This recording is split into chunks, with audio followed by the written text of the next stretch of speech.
recap, we left the party in the middle of combat with Tloques-Popolacos and his swarm of bats.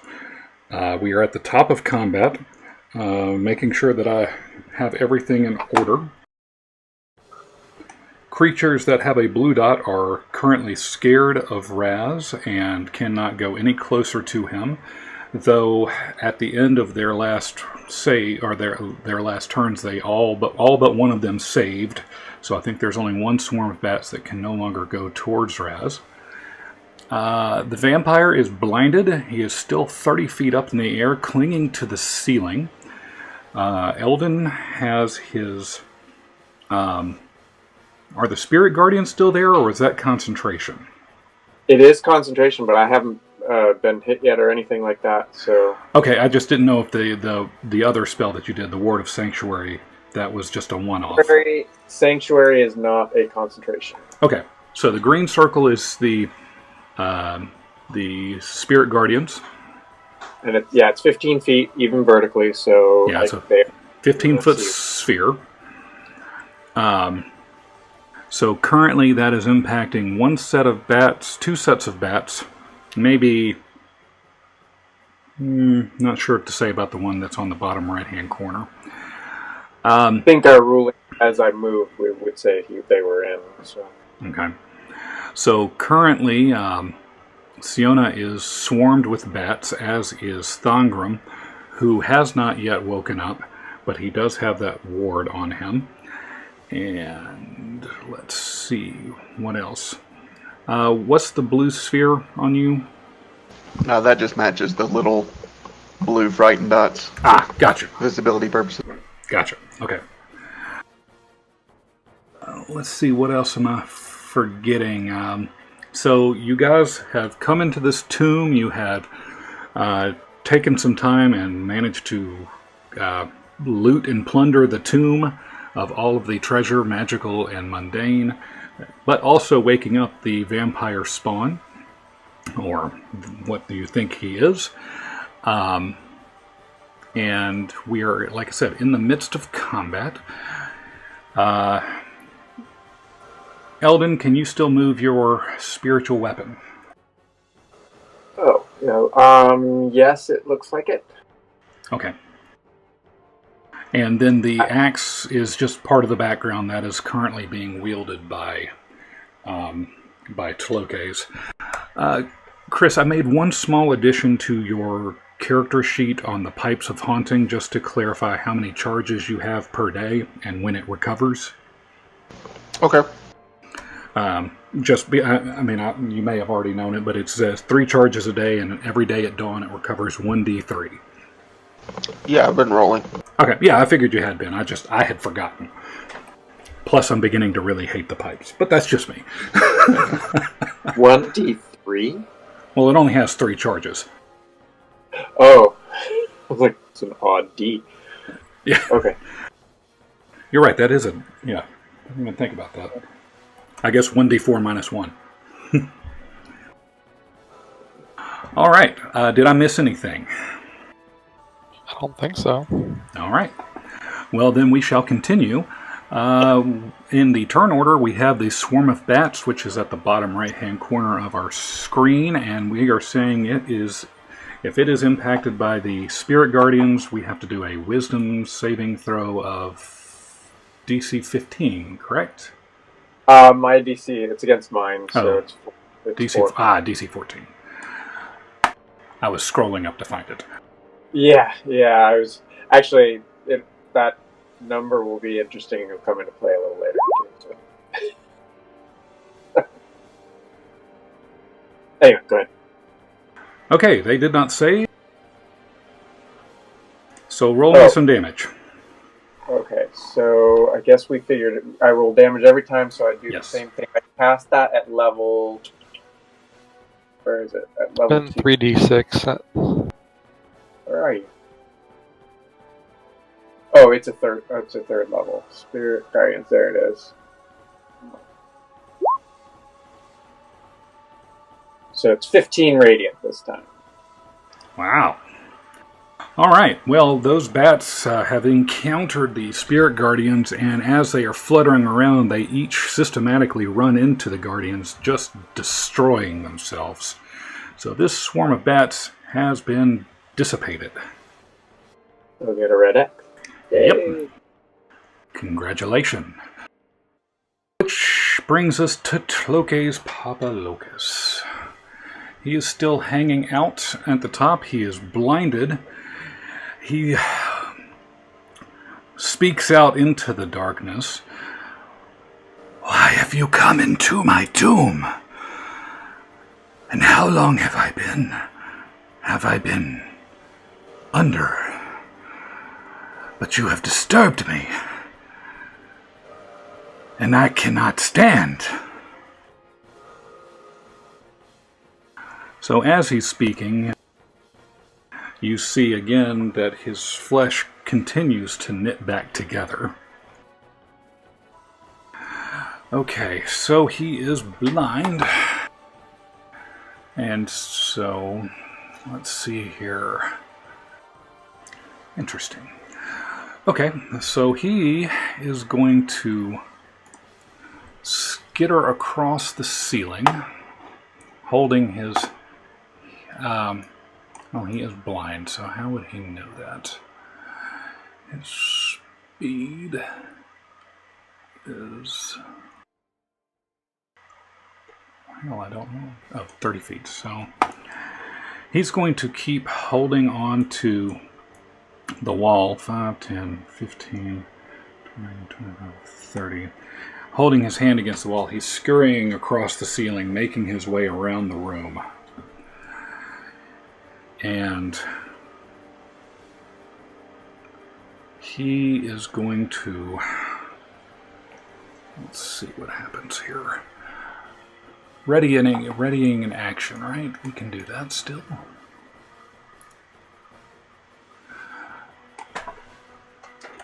Alright, he's going to ready an action, and I'm going to write it down so I can make sure I remember it and move forward in just a second. Okay, sorry about that. We are moving forward to the bats that are scared. Oh, wait. Before the end of his turn. That's the Constitution save. Still blind. So the bats, they do their save at the end of the turn as well, correct? I believe so. I think yes. Pretty much everything is. Yes. Okay. So they cannot go closer to Raz. Wisdom 15. Okay, so that said, they are going to swarm straight down at Eldon. Oh, and he's... yeah, no, they've got to do the save, too.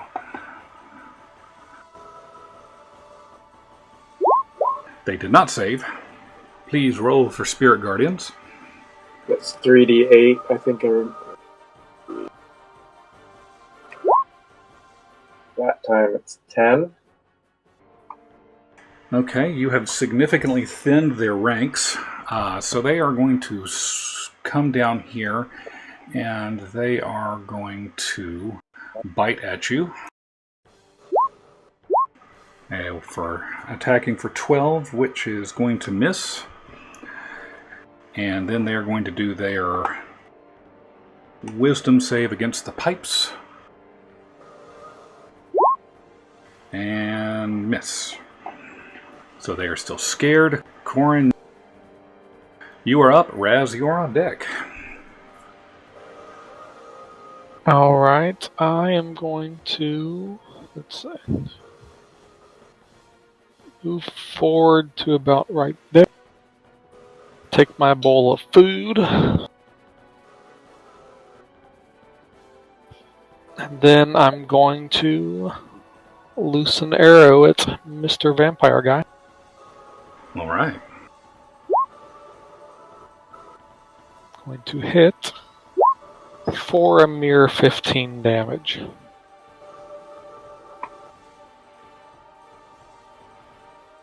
Then I'm going to bonus. Do what? How is the 15? Is that double? Yeah, I have advantage against him, so I could sneak attack. Oh, that's right. That's right. So then I'm going to bonus action disengage and move up right there. And that ends my turn. Raz.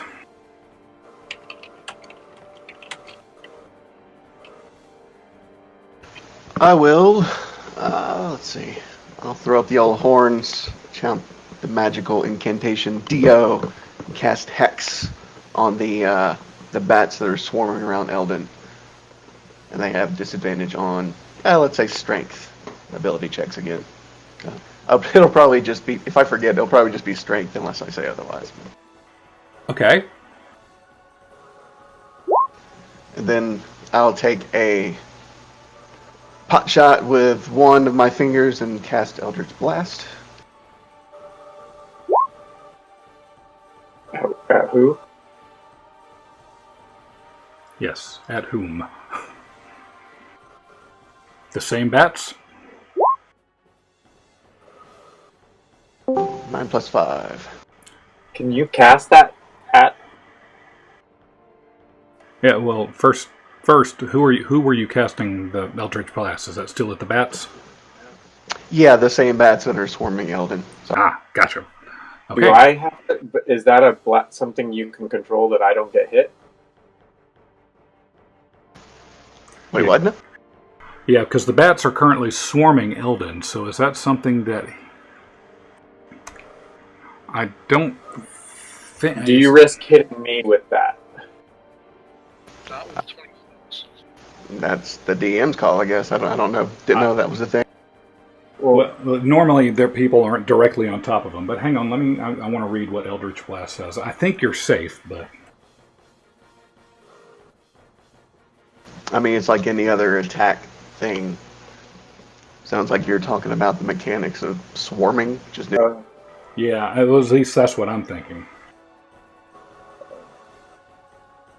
But again, I think you're fine, but I want to just read real quick to make sure.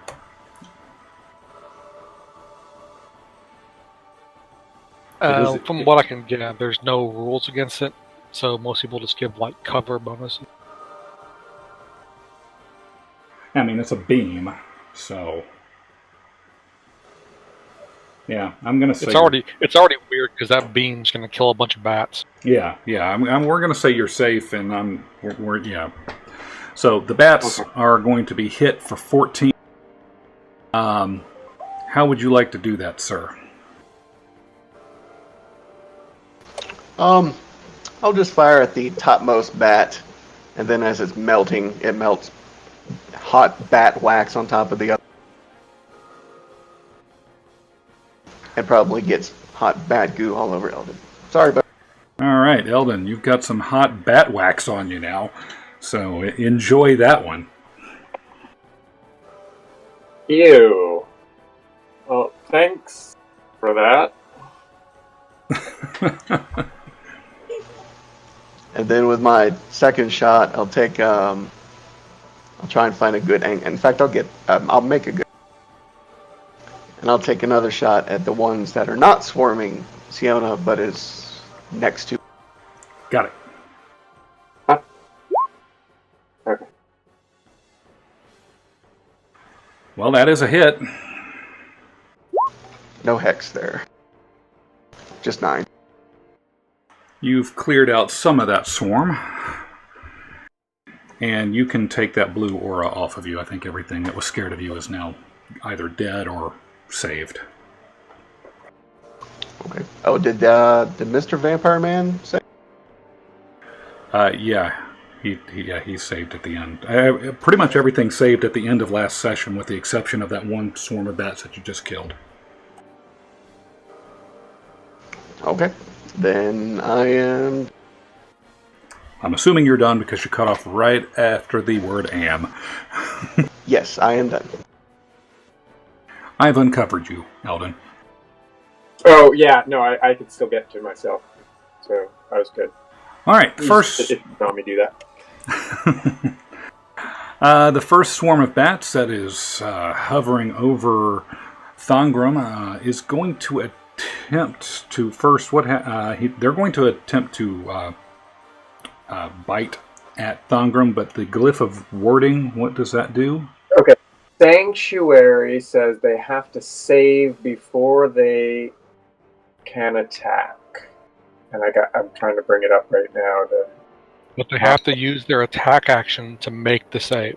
It says you ward a creature against attack. Until the spell ends, any creature who targets the warded creature with an attack or a harmful spell must first make a wisdom saving throw. On a failed save, the creature must choose a new target or lose the attack or spell. The spell doesn't protect the warded creature from area of effects such as explosion or fireball. Okay, and if the warded creature does anything, that dispels the spell. So. Okay, so they're going to attempt to attack him, but so this is the wisdom saving throw first, and then the attack, or the attack is the wisdom saving throw? I don't read that. They choose to attack, then they make the saving throw. If they fail the saving throw, they have to attack something within their current range. Otherwise, they lose the action. Gotcha. Okay. All right. I'm good.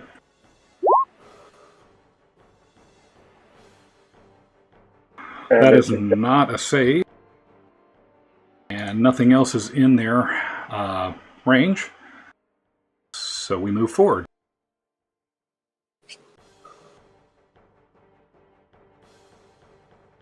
Actually, they're going to move.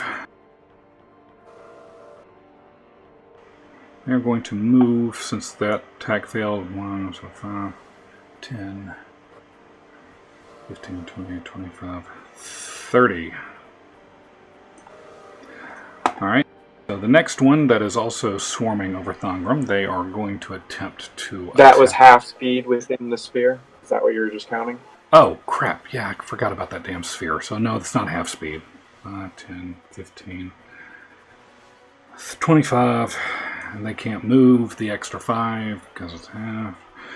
And then they enter that because I wasn't thinking. So they enter the Spirit Guardians, and that is a Wisdom saving throw again.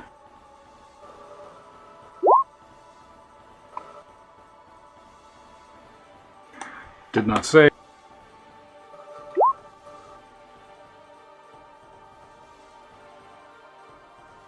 And they disperse a little more because the DM was not thinking.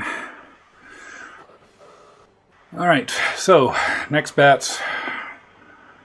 Not intelligent, so they're going to attempt to attack Thongrim again. Not saving, can't do anything. We'll stay put. Siona, you are up. Gabe, Eldon is on deck.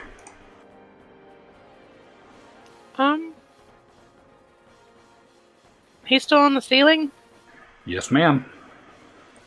I will attack the bats that are on me. This is weird. I'm seeing different things on my screen and hers. On my screen, Eldon's on the corner of the sarcophagus, and on her screen, he's 1 square in. So you didn't see me move back after I... Now I did. Who did that? I did that. Okay. So is he still 1 square in or 1 square? He's 1 square in now, but I see dead bats and Lindsay doesn't. It's weird. I'm gonna refresh the browser. The layering is probably just... It's a layering issue. Alright, so Siona's gonna start attacking some bats that are currently swarming her. And she most definitely connects. 13. Alright. Are they still alive? There are still a few bats kind of swarming around you. Not nearly as many as there were. But you've connected with a few more of them. And as you're arcing around, how would you like to dispatch these pesky vermin? I mean, I just stab, slash them in half. I don't know. They are dead. Indeed they are. Massively dead, as a matter of fact. So let me drop them off of the turn order.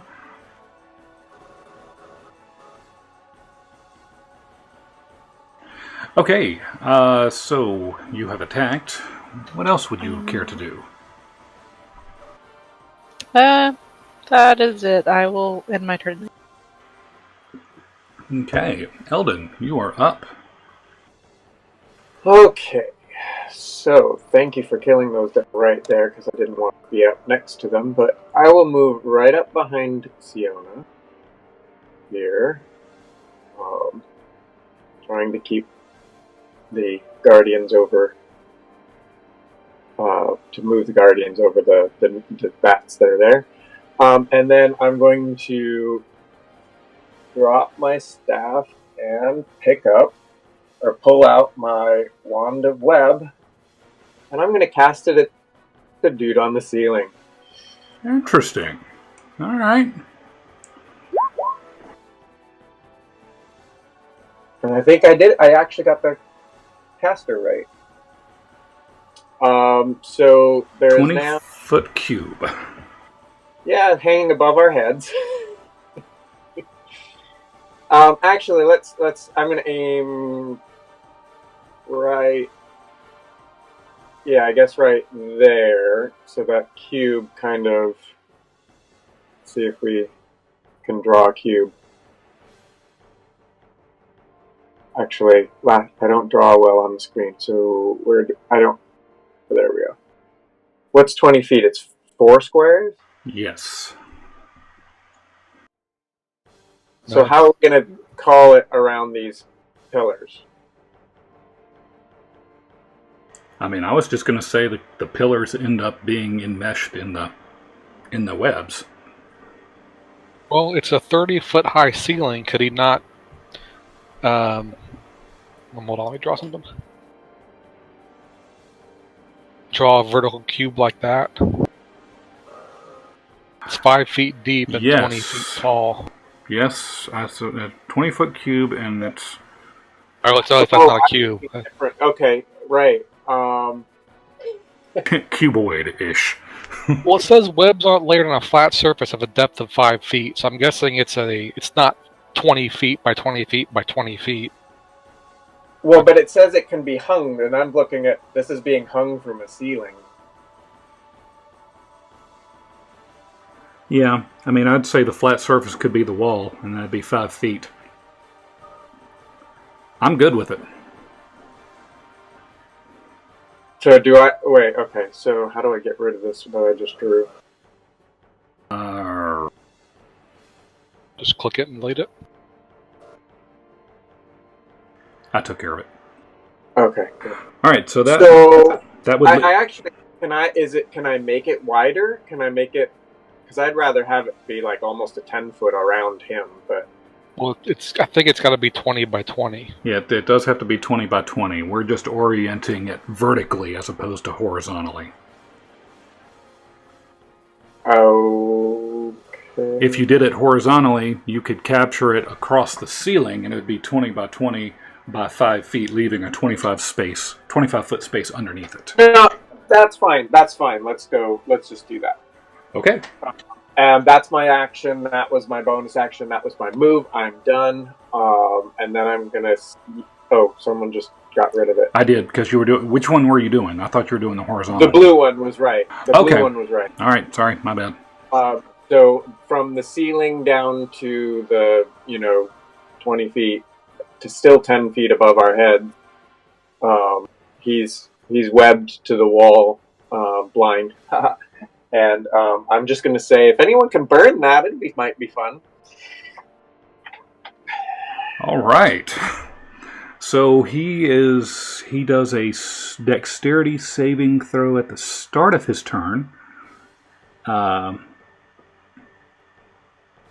Yeah, and that's against the wand's DC, which that's what I was saying earlier. Right. So it has a better DC than I do.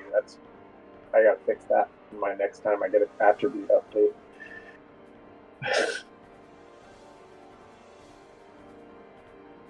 Okay, we'll get to that one in just a second. Alright, so this swarm of bats is hanging out, and it's going to invade Siona's personal space and attempt. It has to wisdom save. Oh yeah, Guardians first. All that. All right, about time. Okay, it still takes half that damage. All right, lay it on me. That's a brutal AoE. No kidding. I like it. How many of those do you have? Well, I could cast it twice, and I have to maintain concentration. That's it. I mean, that's as long as I have the spell slots to cast it with, right? All right. Well, they're still going to swarm at Siona. It took what? 5 damage. And that's a miss. Okay. So the vampire first has to make a dexterity saving throw, which I'm pretty sure that covers it. How many things does he... Oh, well, first. So now, since he made the save, it's just difficult terrain. I think is what it says, right? That's what I'm trying to read. The save was just against being restrained. Okay, Yeah. so... Yeah, Okay, so The webs are difficult terrain and lightly obscure their area. right. Which He's already blind, so he's looking at it. And his claws are looking through, going. He's trying to figure out why these webs are here. And he's got a save for Spirit Guardians, too. No, he's Nope. up above. He's Okay, far okay, above okay. them. Gotcha. I was like, man. What is this stuff? You hear him mumble to. Well, you don't really understand what he's saying, but you hear him cursing to himself. So you just pretended like you understood him the last time. All right, so it's difficult terrain. He's going to continue to move forward with his hands against the wall, just trying to move through this web. So it's 10, 20, 25, 30. He's made his way to the corner here, and he's still, now he's kind of out of most of your lines of sight here. So he has readied another action, and now he gets to make, was that a wisdom saving throw against the blindness, or a constitution saving throw? Cons, DC 16. How many saving throws does this guy have to make? Oh! And his eyes clear. And while most of you can't see him, he's shaking his head, making a... 4 of your last 8 rolls have been 20s. Yeah, but his first set were terrible. So Yes. Law of averages, I guess. I like those better. Yeah, we all do. Yes, but I didn't. Okay, so he is no longer blind. He has his action readied.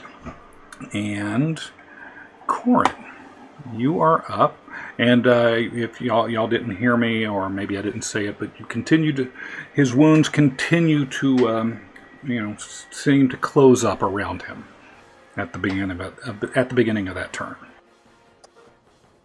So His wounds are healing, or are just growing flesh? He's regenerating. Corin, you are up. Raz, you are on deck. Alright.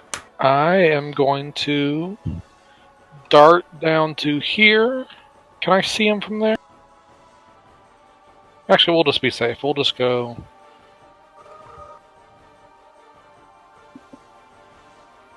I can definitely see him from there. Yes, from there, definitely. Alright, so we're going to try this again. I am just going to make some insert terrible joke here and cast hideous laughter.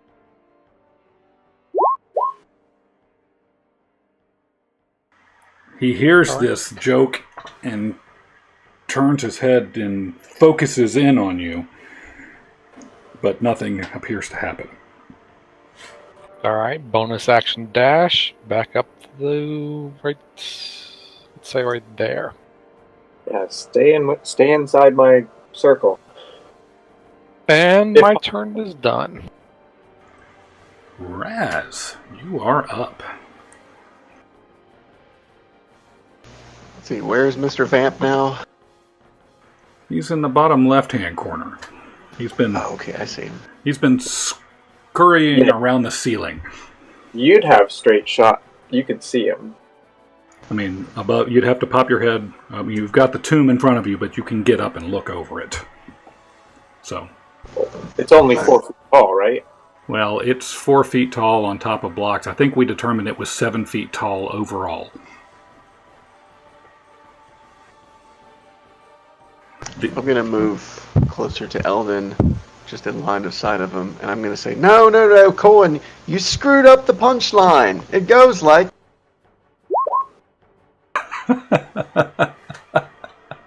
Wisdom save. Why is that attack roll? What? Oh! Finally a miss. I don't see your icon move. So. And the rabbi goes, That's my wife. And so he falls prone. He falls 30 feet and takes 3d6 falling That's damage. what I was going to say. That's I got to figure out falling damage. You hear this thud on the floor. Oh, there we go. It helps to take the ruler off. It does mean he gets to immediately making a save with an advantage against it. Oh, I didn't even think about that. I was going. He's on the ground. That's all that matters. Wait, Yeah, I was just trying to get him off the ceiling. I didn't think about the fall waking him up. So, whatever. That's fine. Siona can reach him. So can. yeah. All right, so Raz, is that the end of your turn? Movement, spell, no bonus action. Actually, yeah, no bonus action. I'm done. All right. First bats. Roll your dice. Come on, ones. Hey, Eldon. The Guardians. Yeah. Roll your dice. Oh, 3d8. Sorry. Roll it again, because those weren't ones. What? No, because I didn't like those dice. So the Guardians have once again dispatched yet another swarm of bats, which takes us to the next set, which are currently hovering over Thongrim, and they are going to take a wisdom saving throw. And miss, and move on to Siona. Okay. She's having trouble looking for, like, the ruler. Sorry, it used to just be a ruler, not a circle. Yeah, they've added stuff to it. I'm gonna move into range with him, and you said he's prone, right? He Yes, is. because He is. he fell down. Yes, he fell down. He is prone, but he also has a readied action for if somebody comes in his range. Okay. But anyway, Well, that's 10. No, that's an advantage. Now it's 27. Yes, because he is prone. I remember. Okay. What's he doing to me? He was going to attack somebody. But did he ever save against the laughter? Because he can't do jack right now. How would that work against a readied He action? failed the laughter chain save, so that would. When you're laughing, you're incapacitated and can take no actions. So when he fell and took damage... Basically as a status, Yeah. kind of. Yeah, but he fell and took damage, which means he got to roll a save against it. Oh, he didn't know. He didn't roll that second save. So this is the save for taking damage and possibly Yes. waking up. With advantage. He didn't take fall damage? No, he took the fall damage. He just Yeah, I'm just confused. It's fine. You guys handle it. no, it is confusing. It's like three series of events all happening simultaneously. Okay. Anyway, he didn't save. He's still incapacitated and does not get to take an action. Correct. So you've swung. It is 27. 10.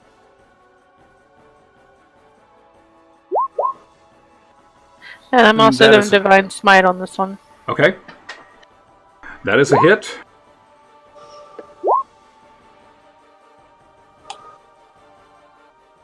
Hang on, I gotta remember how many I roll.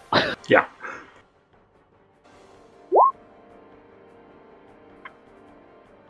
Wow. So Wow. 10, 12, and 21. All right, so I already accounted for the 10, so we got another 33 incoming. Lady Siona, how would you like to do this? I want to stab him in the heart. Like, I want to take my sword in both hands and stab it down towards his heart. And then I want to yank it out and flip it around and chop off its head. Like, I just want to take care of that and double tap, and I want him to be dead. Well, guys, y'all just saw that happen, or at least some of you did. Some of you just heard this god-awful racket that just sounded like just liquid wet hitting the floor and hitting the walls as she's just going to town on this guy. You know, I kind of want his skull to glow. Like, I want him to glow when I stab him in the heart, because I just Divine Smited him. Like, some kind of holy, red, vengeful glow. Beams come out of his eyes and stuff. yeah. So as the head is flying, down closer into the tomb, it just the divine smite just radiates out from this skull as it's flying, and in midair it just emanates and it's just kind of explodes in the light. Nice. I'm good with that. Everybody else is looking on like, what the fuck did you do? So, Tloques has been dispatched. Do his bats fly, or do we already kill all the bats? There is one one over Thongrim. There's one set of bats that are just blissfully unaware of what's happening. That we can't get to because there's 5 feet of web between them. Nope. No, that's above. You've got 10 feet. Oh, you're right. Yeah, you've got space. Not used to having tall ceilings. 30 feet. It helped. So are they, like, just going to wander off since they're no longer controlled, or we still have to kill the bats? You're old enough over there in Spirit Guardian the Death. And, okay. They're currently swarming over Thongrim, so they're busy. They have something on their mind now. So anything else? You have moved. You have actioned. Anything else?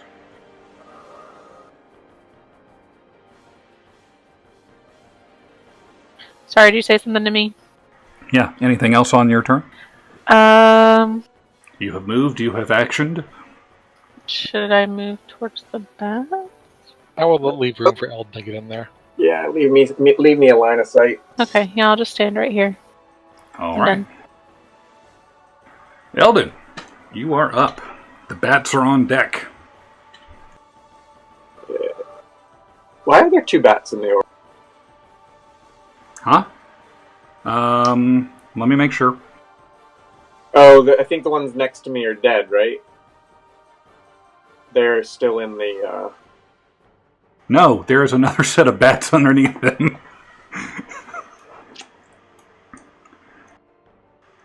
Yes, that was the one that... There were 2 sets of bats there.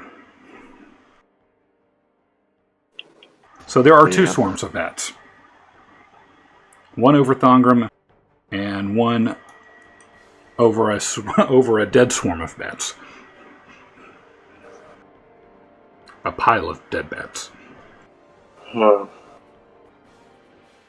sorry. I guess so I'm next to bats, so I can't move away from them without them getting an opportunity attack. Is that? Well, here's the interesting thing about that. Their reach is actually 0. They have to be swarming you in order to attack. Oh, okay. You guys got these ones? Oh, what'd you say? Well, I was just thinking if they had the swarm, then there were some attacking earlier that should have been able to. Yeah, I agree. They were missing, so it didn't matter. Well, that was the one that was attacking her the first time. Now, we forgot about the second one. So, you're right. Okay. That one should have done it. So, we'll just retcon that one real quick. Not that it's going to do much of anything. Had it taken its save from the Guardians? Did it miss its entire turn? No, it hadn't gotten to its turn yet. Oh. Because it's apparently last in the turn order. Oh, right. It's the one that's there after me, not the one out over Thongrim. Okay, yes. Gotcha. So go ahead, right? You're just basically it. Yeah, it took an opportunity attack against Siona a couple of turns. It didn't do anything. So go ahead. You're up. Okay. Let me get myself. I'm going to move this pile of dead bats around somewhere over here so we don't get confused anymore. Okay. So I'm not giving an opportunity attack by moving down here. No.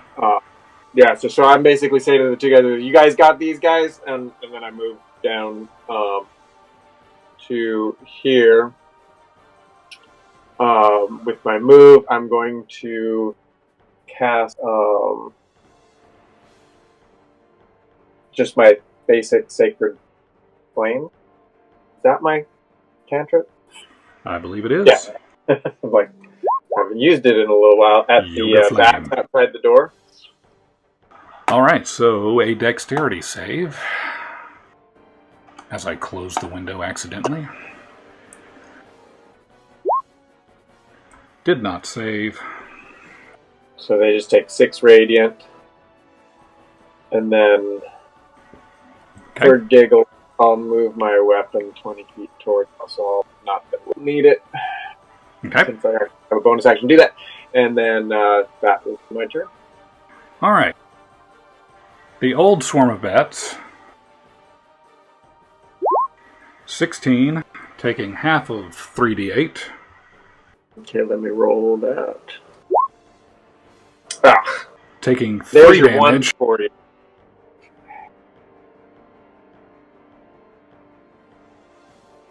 Which allows the lone bat remaining in the swarm to swoop down and attempt to bite Eldon.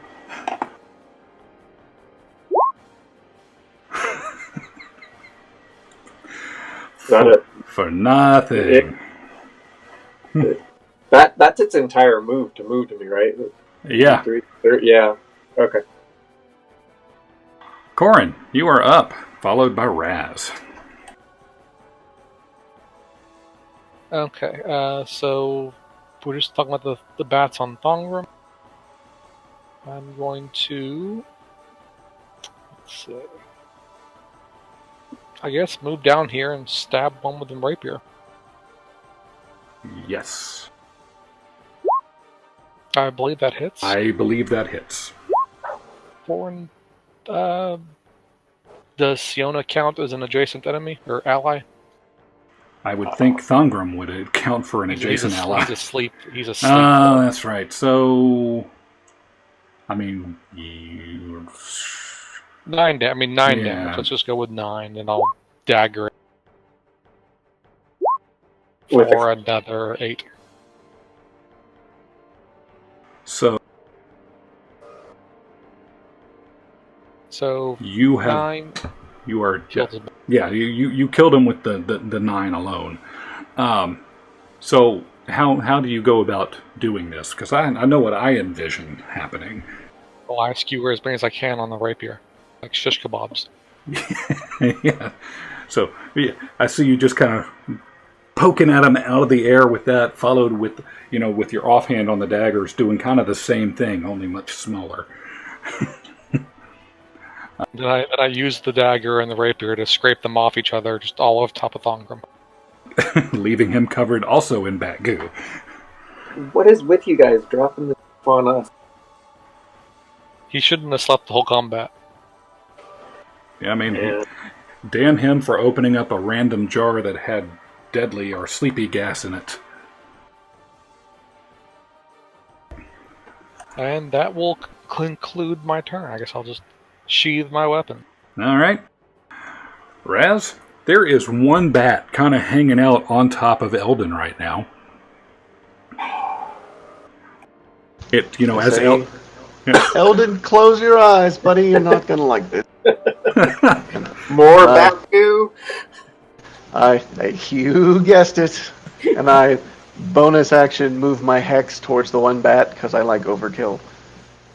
Pew pew. That's a hit.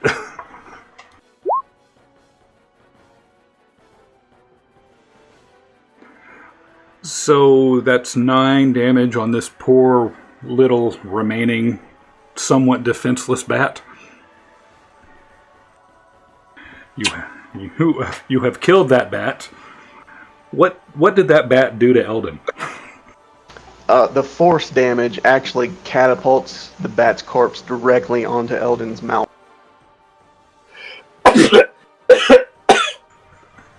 You got to be careful that if this battle wasn't over, that would have probably blown my concentration.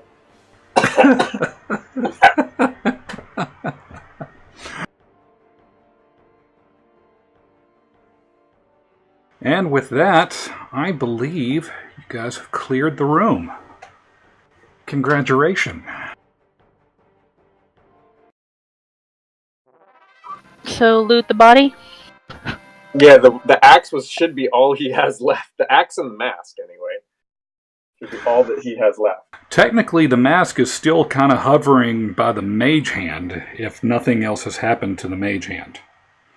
It's hovering a couple of feet over the tomb, say right about... I'm pretty sure that whatever hit me for most of my health would have killed my concentration. Yeah, so the mask is back laying in the tomb.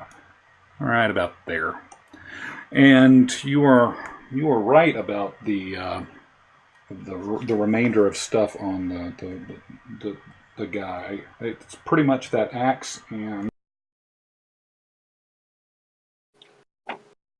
I'm glad he didn't have the power of any of those items that he was wearing, unless those were shackles and we actually released him. All right. Well, at least we've learned next time, just if there's a skeleton we're looting, we'll just, break all of its bones and stuff first. No, I'm up for the burning the body first thing. Well, I would have, but the fire was acting weird in here. Yeah, that's true. Oh, that's right. This fog we're in, which we still have a concern. How is everybody looking healthy? Oh, do we need to set this body on fire too? I mean, is that a thing? I don't know how D&D vampires work. I wouldn't mind burning him if he was regenerating flesh. Well, his head's he doesn't have a head. So every few minutes, just stab it again to be safe. Yeah, I mean, it couldn't hurt. Yeah, pretty much the only other thing this guy had on him is that axe that he pulled from the wall. So that is a thing. Or is somebody picking up that axe? Siona. How about we mage hand it into the back? Pick up the axe. Okay, Thongrim. Siona has picked He's up not here. the axe. Something. You're channeling a sleeping Thongrim. Oh no. I love it. All right. So, now remember, this is a magical axe. And as you reach down, because did anybody try to pick it up off the wall? Or did anybody get the chance? We didn't make it that far. We were going to do it last. Okay, I couldn't remember. So you after the actually, we already said that the vampire's head exploded in radiant damage, so we're pretty sure his head's kind of all over the place. So it made that clinking sound as it died, and it dropped the axe. So you pick it up, And you do know that it is magical. You don't really know exactly why it's magical. But you see that it is a well-made axe. And let's see.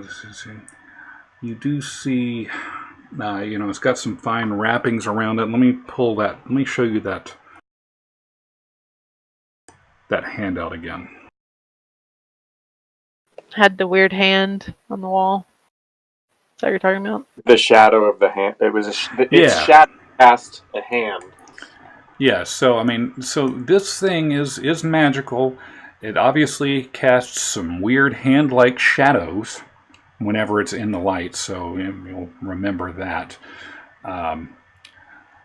But as you pick it up, you get this feeling that this is now your axe, and there shall be no other axes but this axe.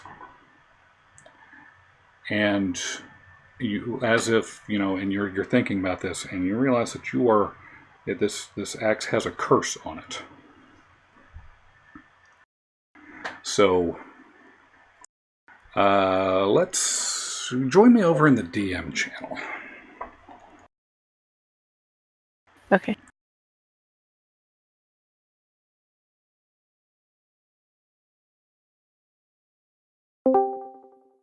Okay, so this particular axe, it's one that envision. You know how Gollum was with the ring, like his precious. This axe kind of has that effect on you. It's like this. You take particular care, and you want to only use this axe now. Okay. Yeah, so you can't really get rid of it. So until is it just the fact that I can't use any other axe but this one, but I can still use my sword, or I have to use this axe? You have to use this axe until the curse is dispelled. Now, there are other things about this thing too. It's not just cursed. It is a powerful item too. And when we get to a chance where you can either identify it, we'll tell you about that, or if things come into battle and it comes into play, I'll fill you in on some of that. Okay. But let's. So I'm guessing my spirit lady doesn't help protect me against this at all. Because I don't know if we've really worked out how she's. No, I mean what she's doing. No, I mean it's. I don't think she would. I mean, because this isn't necessarily I wouldn't say it's an evil thing, because it's not like it's not sentient or anything. Okay. But it's one of those when you could get this dispelled to where you could say want to not love it as much as it's making you love it. Okay.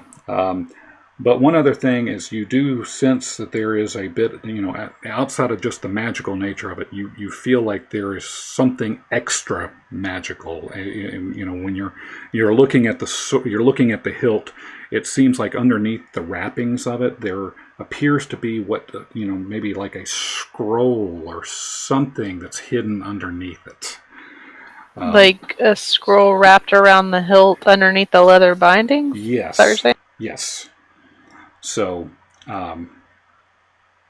something like that. Now, is that something I would tell other people about, or is it because this is precious I wouldn't tell anybody? I'll let you decide that, but I will tell you to think about how the battle went after Tloques picked up the axe, and some of the things he did after he had the axe. Remind me. Sorry, it's been a long fight. It's been a long fight. So remember, he set you and Corin on fire. Okay. Yeah. So there's something. I'd forgotten he did that. Yes, there's something to it. Okay. So let me. It's right now. For most attacks, it's going to act like. And do the damage. We'll have to get you an axe, so we'll have to get that on your character sheet. But we can go ahead and go back to the other thing, and you can tell them whatever you want, but it's that's how I was envisioning it. And if you want to play it differently, it was kind of like a Gollum type thing of this is my thing. I think I might play it that way, but maybe a little more coolly. Like, okay, well, this is mine. Yeah, I don't know. No, that's fine. However you want to do it. Okay. Cool. And wizard. Yeah, I am too. All right, we are back. Hello. Hi, this is my axe. Do you want to put that axe in the bag of holding, Siona? No, I'm just gonna put it right here on my belt. But we don't know what that is. Well, you can look at it later, while I hold, but I'm just gonna hold on to it for now. Okay, yeah. Do you want to give it to Thongrim to maybe sharpen it for him? He's Well, sleeping. he's asleep, so. But yeah, maybe we'll have to have Thongrim look at it. Maybe he could show me how to sharpen it. Oh, okay. Seems a bit derivative of a method, but yeah. Well, if you say I like to learn new things. Only, ever had swords, but I had to sharpen them. Oh, do you want to play hot potato with it? That's a great game. No, I attach it to my belt. Okay, I'm gonna walk over and grab my staff that I dropped on the floor over next to where Raz is then. And so, do we see anything else in the room of note? The only thing that's outside, I mean, because it is kind of dim, everything is kind of whatever the torch is kind of still there. The only thing that you're aware of is the mask that's in the tomb, but everything else, outside of the webs that are hanging from the ceiling and the random guts and gore that's kind of all around now, you don't really see much else. Oh, excuse me. I'm pretty sure if we're going to go back and talk to that guy, I only have a couple minutes of comprehend languages left. I think we said that expired right after. When we decided that we would cast the magic, the detect magic, because that was a ritual. We had like 15 minutes left when you started that, or something like that. Yeah. Well, that was when you entered the room, and then you guys took a long time figuring out what to do with how to get into the tomb. Yeah. Well, then we need to figure out how we're going to get past Mr. Guardian down there. Now, Raz can still communicate, but it's going to be interesting to see how because you can't understand them. So it will be interesting. It'll be a one-way communication. Unless, pantomime or something comes into play. Who knows? I was just thinking that. Do we need to wake Thongrim up before we do anything? Probably. But can we get someone to mage hand that mask into this bag here that I've got? Sure, I'll do that. I don't want it.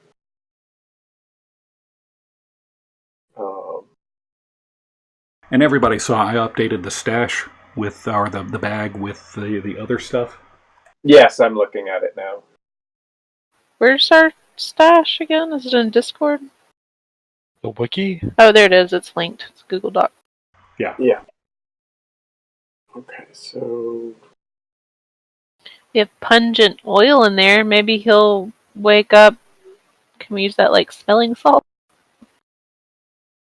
Didn't somebody try something like that? Didn't Corn try to use the bag of poop? Oh, that's right. Bag of poop. Oh, and you go yell at him with your super loud voice. Can someone also do a little prestidigitation and clean me up? Sure thing, buddy. I just hit you head to toe and apologize a couple times. Yeah, it's all fun. You're the one who has the bag of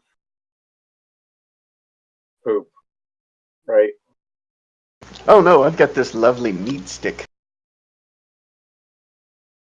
And I pull out the little thing from my pocket, and I go, "Oh no, I'm talking about Not that meat stick.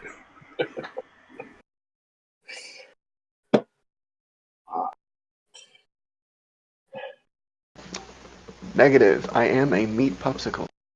Okay, so Raz, you're still hurting. I'm 26. I'm kind of doing all right. Oh no, 23. Corin that's still hurting. Yeah, I'm pretty hurt. Okay. Do we want to use a cure wounds or a short rest or a? Well, we're kind of getting poisoned in here, so probably don't want to hang out for a short rest. Yeah. How does that? How will that work against short rest healing and that kind of stuff? You probably can't short rest. I'd imagine coughing fits are not restful. Okay. Well then, I'll use a cure wounds on you. Does that sound right? Yeah, that should be fine. Did I roll a 1? Oh, I rolled a 2. That'll do. That brings up to 22. Okay. That. Okay. So we're gonna have to be wary of how we can get some sort of rest at some point after things like this. But we best find a better place than this end of this set of dead ends we were just sent into. Yeah, so, I mean, again, yeah, this gas is kind of pervasive. It is all, it's permeating pretty much everywhere you've been so far. But if you come up with creative ideas, I'm willing to listen.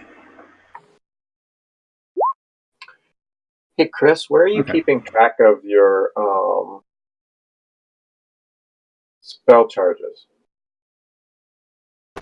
My spell charges? Just on my The- spell sheet.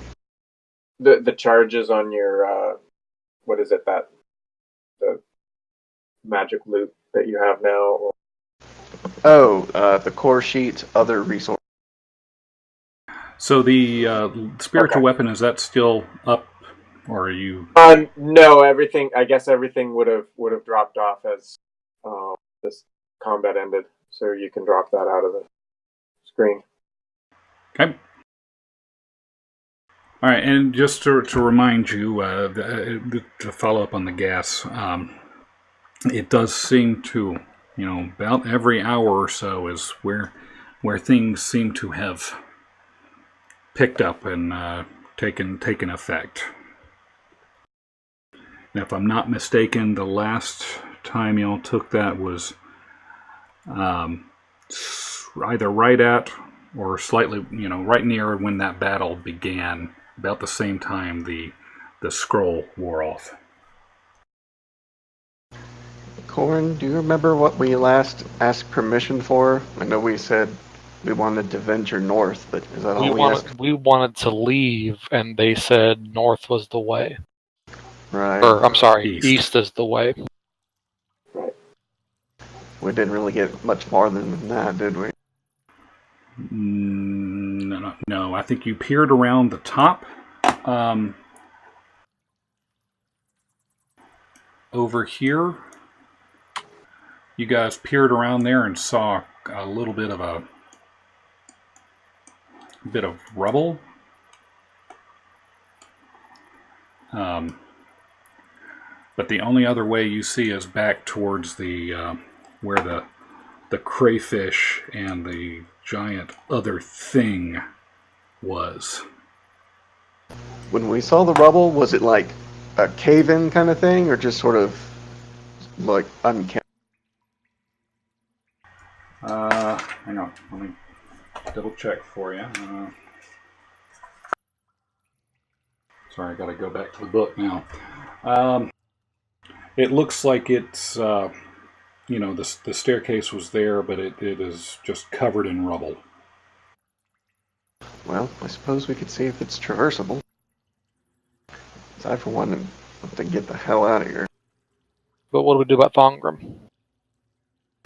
think we just have to drag him. Didn't somebody already do a lesser restoration on him?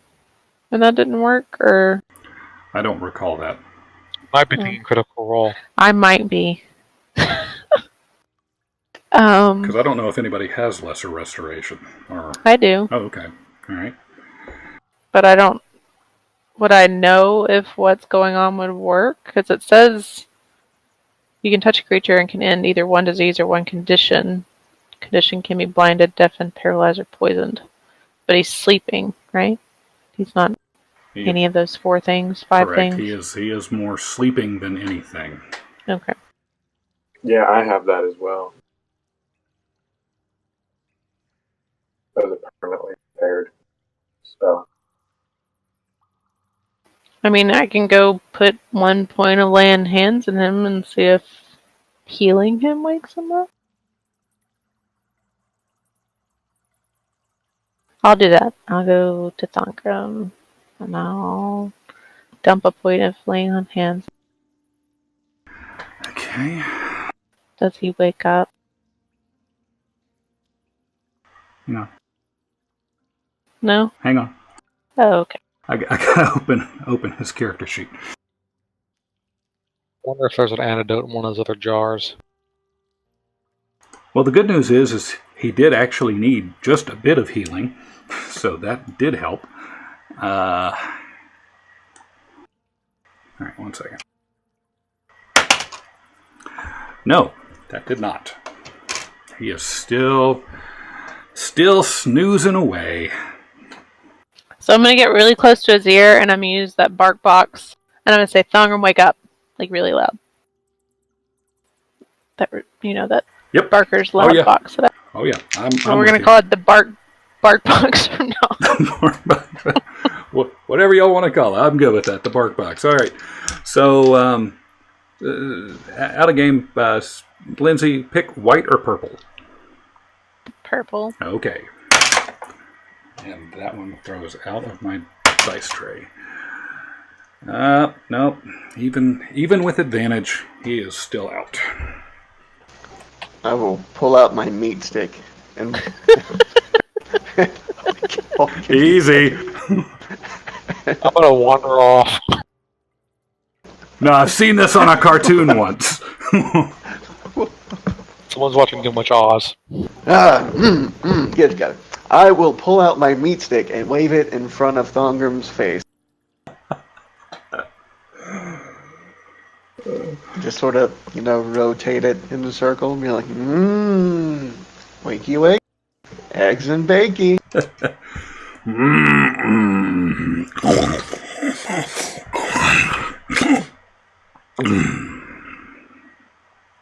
So that didn't seem to really do much. Unfortunately, he is still kind of out. Shouldn't have done that. Ow.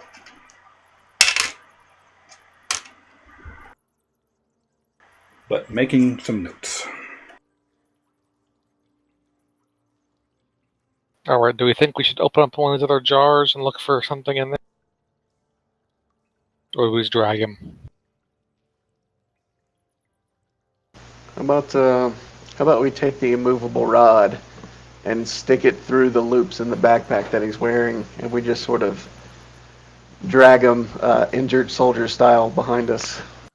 No, I might need that rod for other things. Oh, we can just drop him. I can use a weapon. I have, use a javelin. I mean, I'm sure I have rope. Yeah. Oh yeah, we have lots of rope. I have rope and a grappling hook and pitons. Sure, rope sounds good to me. Can people survive inside of a bag of... No. For a few minutes. No, don't think of it. Just for a little while. About 10 minutes, I think. Every 10 minutes we'll just pull them out. Catch. let them breathe for a little bit and then pop them back. So yeah, I guess we'll take your rope and loop it around his backpack, and then the 2 strongest of us can take 2 ends of the rope and just drag him behind. Sounds good to me.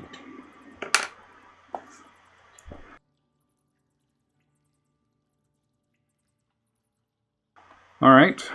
So, unless I hear something else, are y'all going to fashion this type of thing? Is there something? Are you just dragging his bare butt on the ground, or are you putting I'd him? say we lift him. Well, who else is strong? Could you tie him to my back like a backpack? I mean, you're pretty damn strong, and what does he weigh? I mean, I think you could probably do it. Unless anybody else has other ideas. Kind of like a backwards papoose. Oh, and I did collect the javelins that I threw in the room. Okay. He's currently carrying, 84 pounds plus however much he weighs. How much does a dwarf weigh?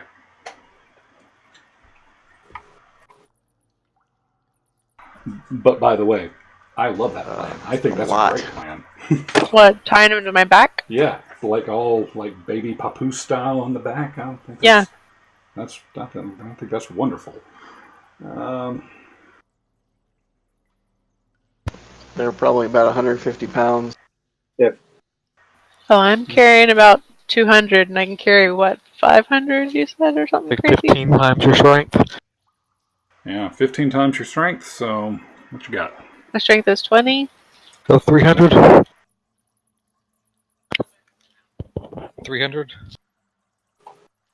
Well, we could get the your extra weight. We could put it into the bag of holding. If you want to take, the extra items you have, like that axe and stuff like that, we can put that in here. I thought I had an extra set of chainmail, or did I get rid of that? Here it is. Yes, put this extra set of chainmail in there, since that's 50 pounds or some crap. I love how we've all taken to trying to watch our language. Did Captain America come in here or something? None of that stuff. How about that axe? How heavy is that? We can get that in here. Oh yes, we can hold your axe for you if you like to take a little load off. Trying to figure out why she's got so much weight on her. 25-pound hunting traps, 25 pounds, a 15-pound heavy crossbow, 50-pound. Can you put this hunting trap in there? That's. Yeah, we can keep that stuff in in our handy dandy. Should I just go list it on the spreadsheet? Would that be easiest? If I just go list things that I don't want to carry? Yes, I would think so. Okay. I think also it's kind of said we weren't going to bother too much with encumbrance. Well, no, but if I'm carrying a person, we're now using the kind of we have this bag of holding. We have it, so if it's something that it's non-essential, we're pretty much just carrying it in the bag of holding. So technically, we could just say it's already been in there. Okay. But as long as you're some of these things for myself. Yeah, I'm not I'm not super tied to encumbrance, but I mean, within reason. I mean, if you're not, not holding 2,500 pounds worth of crap, but this seems like extenuating circumstances carrying somebody on your back. I think that's. So you're going to put all your stuff in the bag of holding, which Thongrim's holding, and then you're going to hold Thongrim. Yes, but when Thongrim's holding the bag of holding, it doesn't weigh as much of all shit in it. Right? Language. It's not that heavy. Correct. Well, I used language for you because you made an objection to not using language. Fuck yeah.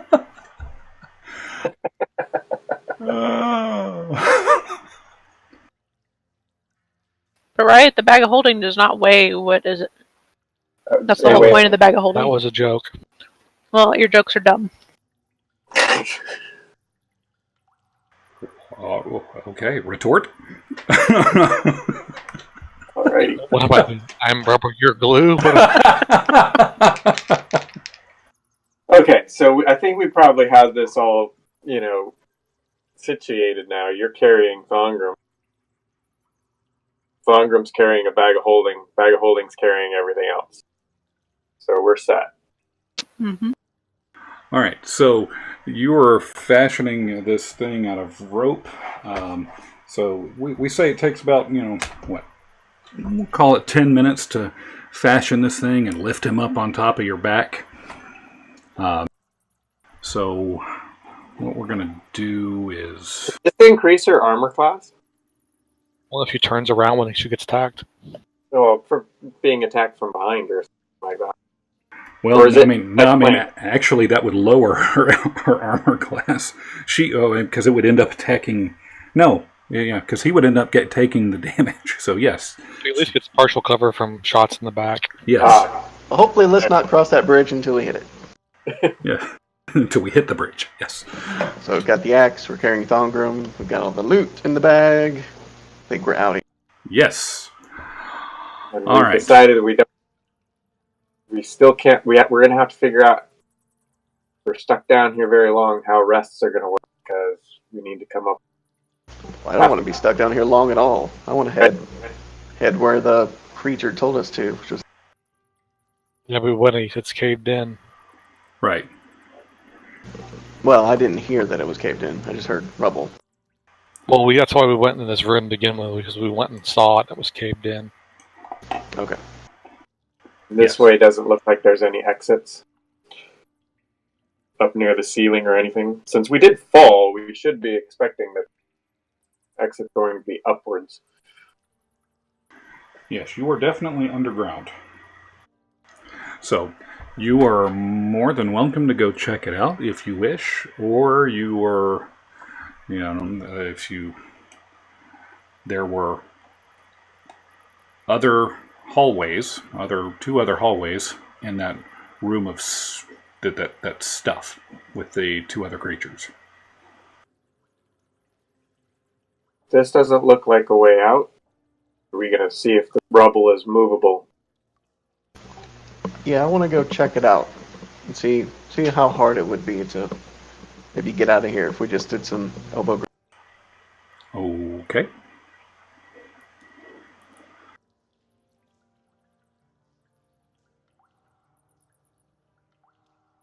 So Raz is going to go check it out? Yeah, I'll go with him.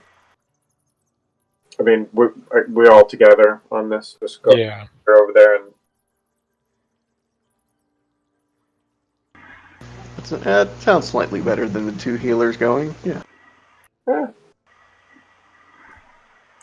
Okay, so it is, again, dark, so... Just assume I have dancing lights going. Yeah.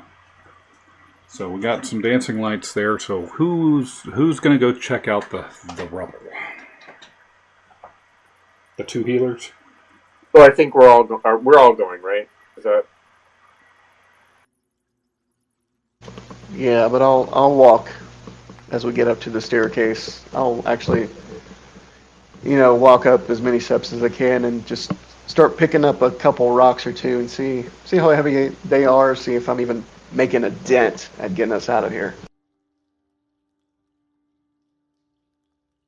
Okay. 1 second. All right, so that's what we're doing? Yes? Yes. Okay. Sure. All right, so I'm going to move everybody where I think they are right now, and you tell me otherwise. And Corin's probably going to be back there, and these two guys are going to be something like this. Is that fair? Look, we got bats with Hey, them, you too. brought some bats, too. Oh, did someone not press the digitation, the bats off of Thongrim? Thongrim's still covered in bat shit. Bat guano? Guano. You didn't ask me to, so I did. All right, so that's fair? Because I assume Corin's probably keeping an eye on the western door.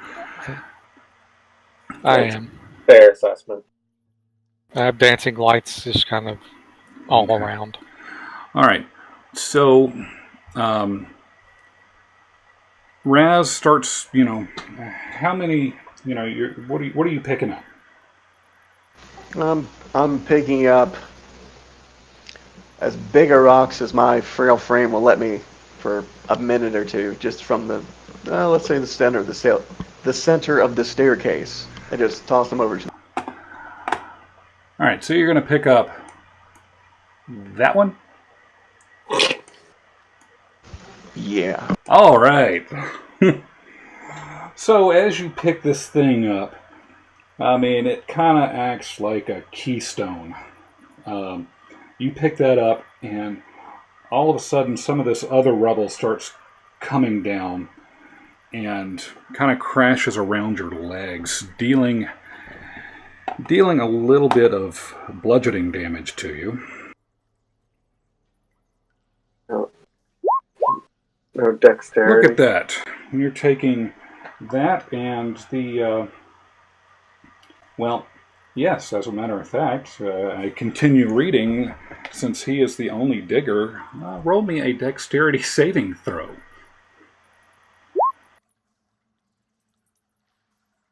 So deftly, as the rocks start piling in and covering more of the stairs, you flit out of the way as these rocks start coming down and start piling up right at Eldon's feet. And you kind of jump back, Raz, as these stones start tumbling down, and escaping being just completely engulfed in the rest of the rubble as it's falling down. So that one stone just ended up, kind of was holding back some of the other rocks. It just continued to pile in further, just blockading the path. Oh, I'm impressed with you being able to move the keystone. I would be expecting someone with a little more strength to be able to do that. He was lucky. I jump back. Says, well, so much for that idea. Okay, keep talking, Eldon, or more rocks will fall on you. I jump back again.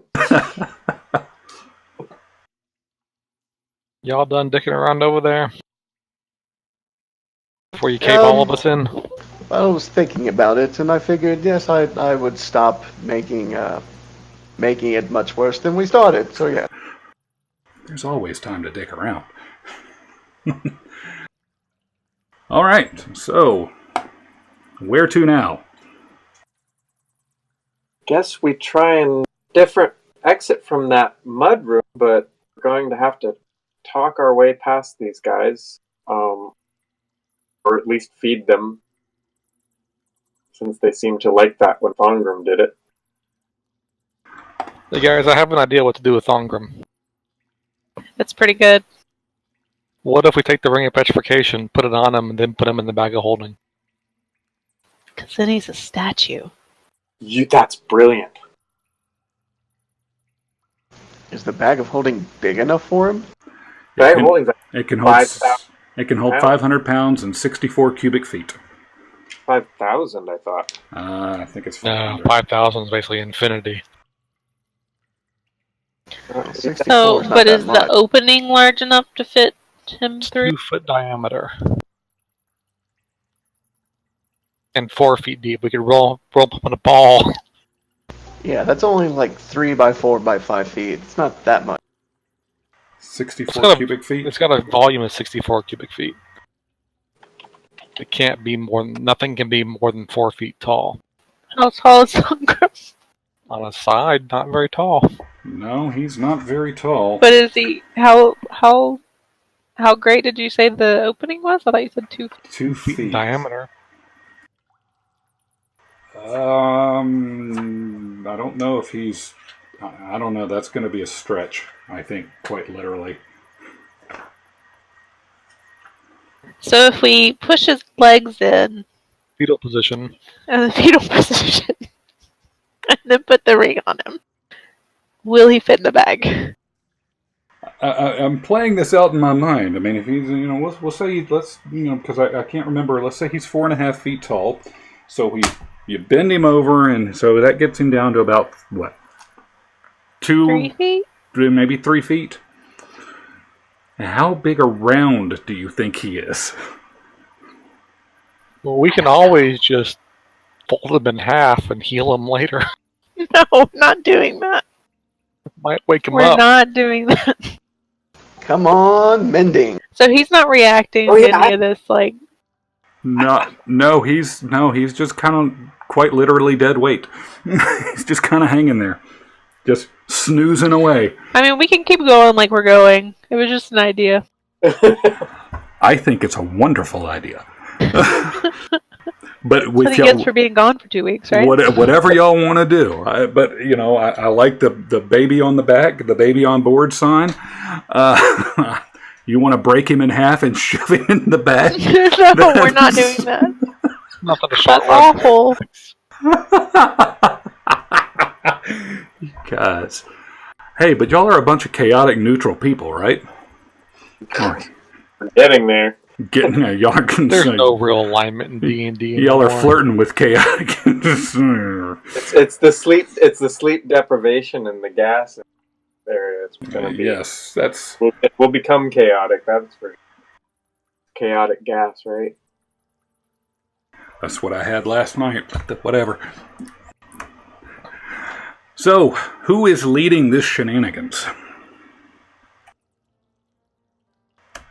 I guess I'm the only one who can talk to these ugly mothers. So All We right. just need to let them know we're not meaning them any harm and move past them, right? But we need to figure out which way is best. What did we see? So we saw that there's a stairs down. Is that a stairs down out of the room and then a door to the west, right? There's a door to the west, and then there is a staircase leading down to the north. Okay. All right. Let's go see if we can find a way past these guys and not start a new altercation. Well, we can't really talk to them, so this will be fun. Well, they just can't. They're going to have a hard time communicating back. All right, so while y'all are getting yourselves in position, I'm pulling up some character sheets and marking my book because, oh my god, I have to flip pages now.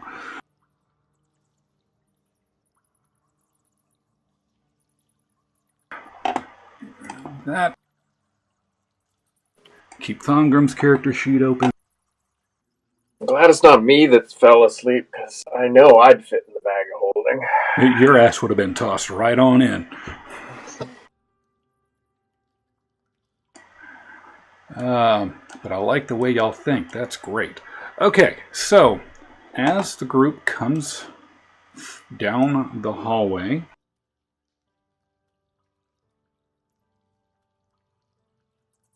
with Thongrim in tow, as Raz enters the door, the crayfish comes walking towards you, kind of waving his hands a little bit, and the big monstrosity in the center slowly turns towards your general direction, and you see the crayfish. He's and waving his claws at you. Kind of, you see him kind of move, like move his pincher forward, like maybe he's expecting something. Like a gift? What? Anybody want to feed him? Thongrim decided to feed him on his way through. I mean, dig through some. Oh, no. Dig through, find some jerky. He turns his beady eyes at Raz, kind of peering, down the hallway, seeing that y'all are all there.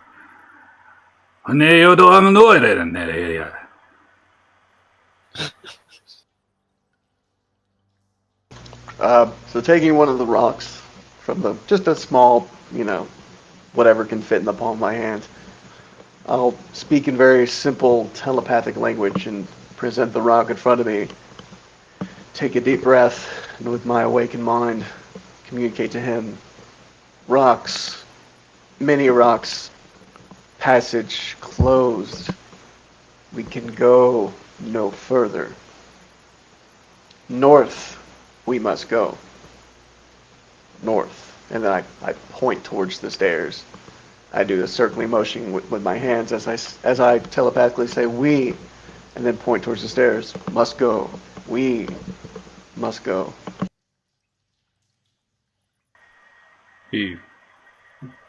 One is a little, again, astonished at this voice in his head, and following your gaze is looking towards the north, and looks at the rock. And let's see here. He turns around and, is communicating with the monstrous crab in all sorts of clicks and what sounds to you like random syllables and noises. Attempting to communicate, you see him waving his pincers at the northern thing with this crab-like creature. You get the sense he's shaking his head, or shaking his carapace in a deep rumbling. And it starts. He starts looking back up expectantly at you. Go ahead. Right. So do I get the sense this was different body language and verbal sounds that he made the first time when he said to go? Give me an insight check. Yeah, that makes sense.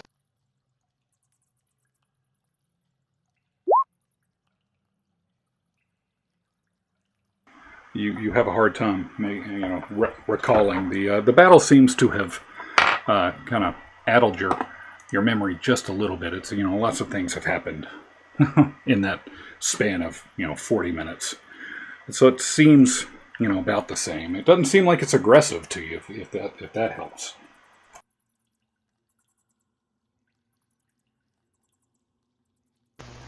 I turn back to Corin, and not really having a good frame of time, I go, well, what did he say? I have no idea. But you were doing, I was hit, you talk to you, and I would, what do you mean? Yeah, we messed around too long in that room. I can't understand a word he said. Maybe you should have him ask him yes/no questions, and like 1 blink for yes, 2 for no. Oh, that's really good. That's really good. Okay. I turn back to the herald, whoever it is, the thing that not the one in the middle, the one that's nearest to us. The crayfish? Mm-hmm. The crayfish with the pins. And I go, having trouble understanding you. And I kind of tap my head and shake my head. We want to go north. Is this okay? If this is okay, wave your right arm. If not okay, wave left arm. I tap Raz on the shoulder and say, he can understand you perfectly. You don't need to talk like he's a 3-year-old. Me no understand what you talk, Corin. Why he can't hear you anyway because you're talking you're talking in his head. Yes, never mind. So he's looking at you. When he's looks like he's shaking his head like in acknowledgement. If you could understand his facial response, he's kind of looking at you like, I heard what you said.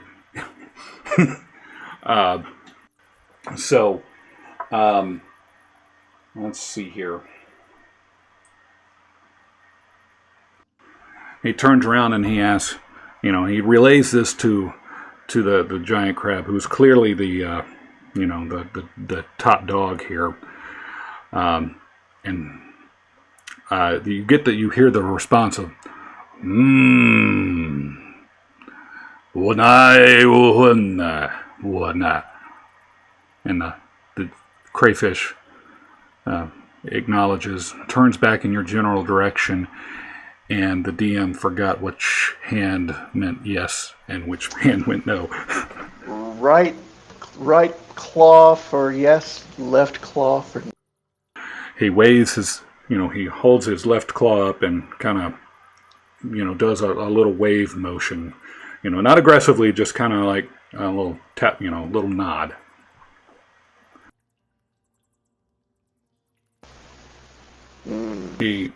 But as he does this, he kind of turns around and points using his right claw, because he did understand you, and points it at the western entrance, or the western door, and kind of points, Oname, Ename. He says that over again, Oname, as he's pointing and gesticulating towards the western exit.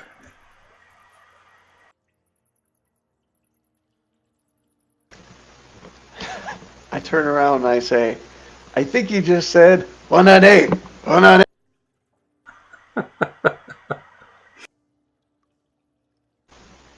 So maybe, I don't think they're gonna like us very much if we take those stairs.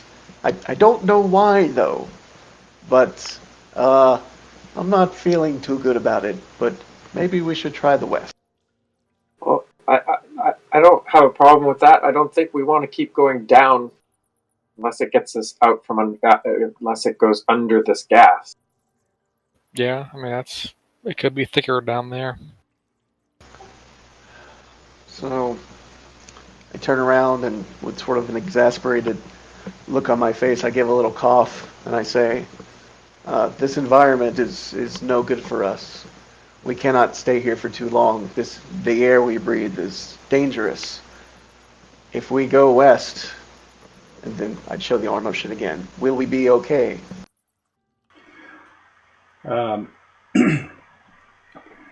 He looks at you, and he's contemplating, and he looking around. You see him, kind of squinch up his eyes, and he starts looking around the room, and kind of looks back at you quizzically, and kind of not knowing what to do, kind of nods with both pincers. Yeah, I kind of relay that back, like, I don't think it's necessarily going to be safer there, but I don't think it's going to be worse there either. But I honestly don't think we have enough. I guess we better get moving. While they seem to be helpful. All right. Well, unless anyone objects, I'm going to tell them that we're going to go west. It's that or fight, and we're probably not in a position to fight. They still don't appear to be in an aggressive stance. Your first encounter with them, obviously they were a bit surprised by anybody entering the area, but they did appear to be placated, and Thongrim's whatever jerky seemed to kind of go a good ways. So as of right now, they don't appear to be aggressive towards you. More neutral and more curious than anything at this stage. So are we gonna go, or are we gonna?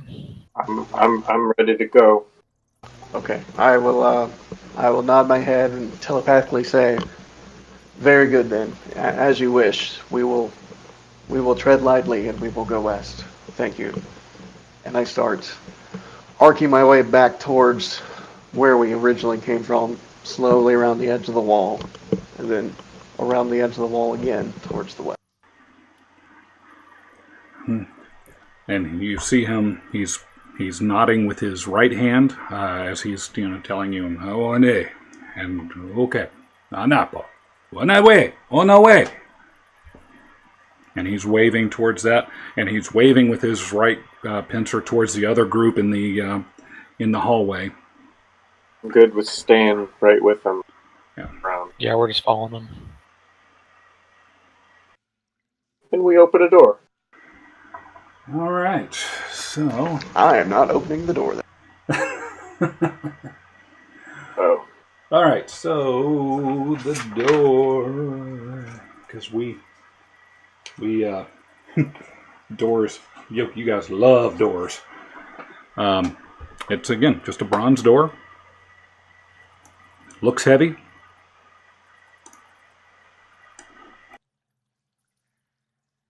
Who's opening it? Not it. I will open the door. All right. So, with a little bit of a squeak, the door kind of pushes open. It seems like it hasn't been opened in a while. Kind of makes a creaking sound as it opens up, revealing. I guess we're going down regardless. It reveals Another. another hallway. And in the hallways, obviously you've got some stairways going down to yet another bronze-ish door. So as we go past or go up to the stairs, are we going in, guys? Yes, we're gonna. Okay. Does it look like the fog wearing gets thicker as we go down, or does it look like it was thicker up above us? It it appears to be accumulating heavier towards the ceiling, but it is still pervasive.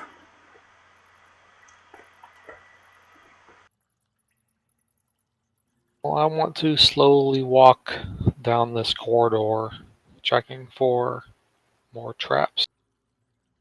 Okay, roll me a perception check, please. As you I'll follow close and support guidance. okay, so that's gonna okay. You look around, you don't see any pressure plates or anything. It appears to be just a regular hallway. The stairs do lead down, and towards a small 5-foot landing. But you don't see any traps. You don't see anything to be overly concerned about outside of the obvious gas and everything. Alright, I want to then go up to the door and press mare to it and listen. Okay. So as you're listening, you don't really hear anything. What kind of door is it? Is it just a standard wooden? No, this is going to be. Make sure, where are we? This one's going to be more of a stone door. Like a slab of stone. Some of the doors have been bronze, some have been stone. Ignore that. But you don't hear anything. Might be hard to hear through a stone door.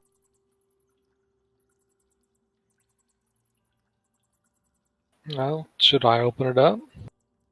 It's Siona. Are you with us? Yeah. Okay.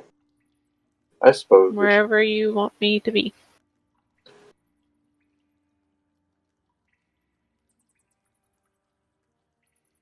Yeah. Whoever wants to lead is opening the door. Stand to the side.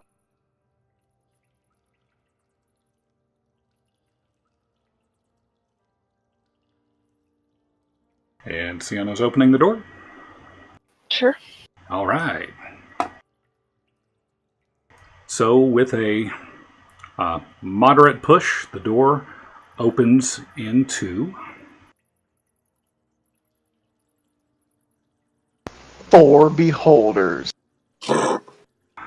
14 demi-liches. What was it that Ash threw at us the other night? A Tarrasque. Yeah, how about that? Just a Tarrasque.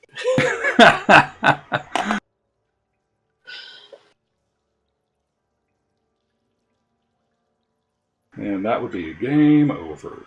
So as you peer into this room, this room is wet, and the walls are covered with a slimy white buildup. There's about 1.5 inches of water and mud blanketing the floor. Many overturned pedestals and pieces of broken statuary lie on the floor, partially buried in the mud. Opposite the entrance to this room is yet another door. Only one pedestal remains standing in the northwest corner. On it sits a small, metallic, 3-sided pyramid. Overhead, in the shadow-draped ceiling, are inlaid colored tiles depicting a starry sky and forming strange patterns in the areas above the pedestals.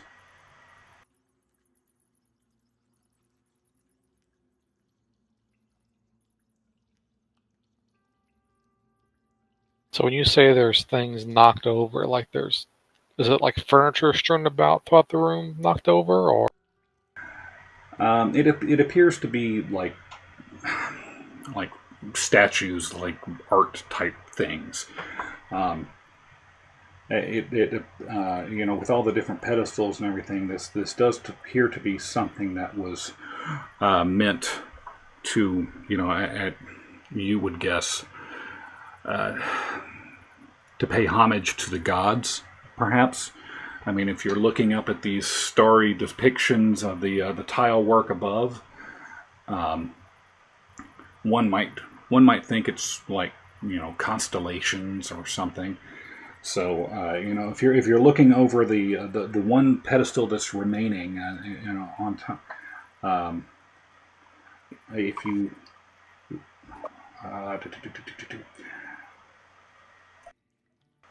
yes, okay, I got it.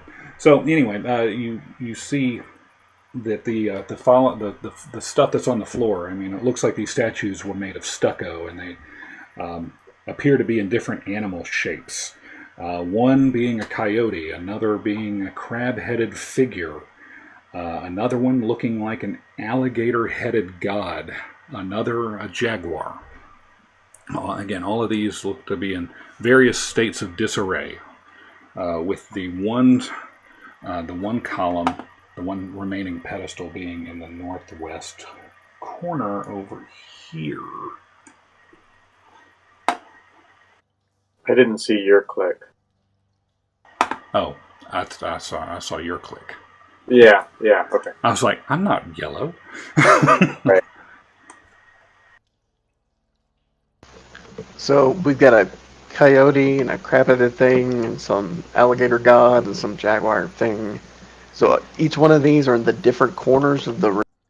No, they're kind of strewn about it. I mean, it looks like they've been broken and lying on the floor. Some of it's buried in the mud, but you get a feel for it. I mean, you see where some of these pillars could have been. It does look like in each corner there could have been there would have been a pedestal, perhaps holding some of these statues or some of these objects. And another pedestal would have been in the center of the room, perhaps. Does anything in the room look valuable? Like that's left in the room valuable? You can roll me a perception check.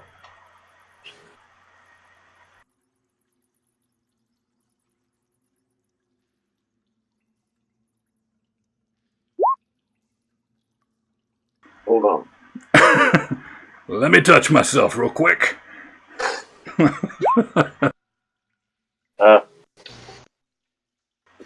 So, I mean, I guess it depends on what you think is valuable, but I mean, you look around and it's like the only thing that you really see that's, is that that small pyramid-looking thing. And again, it's kind of shiny, small, metallic, almost silverish in nature.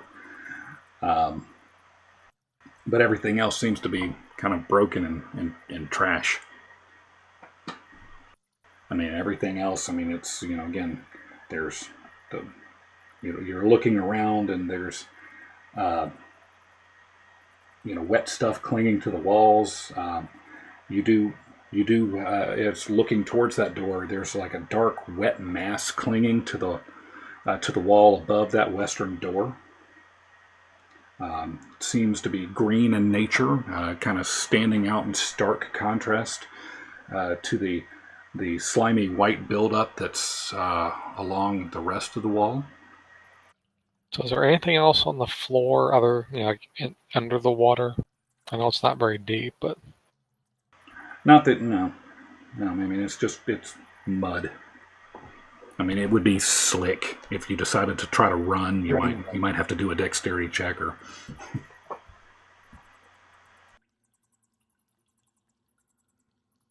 So what are we thinking, guys? Do we not want to step in here, or?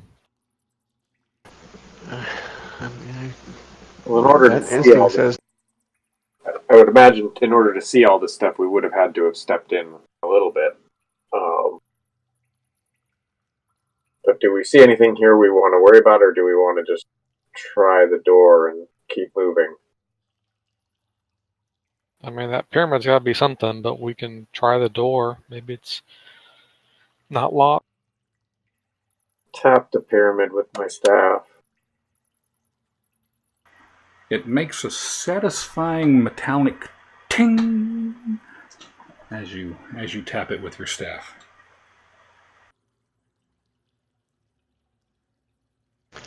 Corn, do you want to maybe tiptoe your way across? Maybe with a little bless and a little inspiration should your footing feel uncertain? Yeah, I can work my way over there. I'm going to take some rope out and grab onto one end and leave it on the other end with you guys in case you got to pull me back quickly. Can do. And I will ever so slowly work my way down, I guess, to right there. Okay, so you hand the rope off. Raz is kind of taking hold of it, and you start. You place a foot kind of tentatively into the mud, taking a step out of the hallway into it, and your foot does find purchase. I mean, it's a little squishy. You get a feel for it, but it seems solid underneath the mud. So as you trudge across, I mean, you see your tracks are clearly left in the mud, and you get the feeling like if you kind of got off balance, you might fall prone, or just slip and your feet go out from underneath you. But other than that, you don't really have much trouble making your way over to that northwestern pedestal. Can I see anything now that I'm close to it? When you get close to it, you do see that there are some markings on it that it appears to be what you make out of it is lightning and a moon and a person kind of holding the moon almost. For a person-like thing, but it's more just etchings into it. It seems decorative.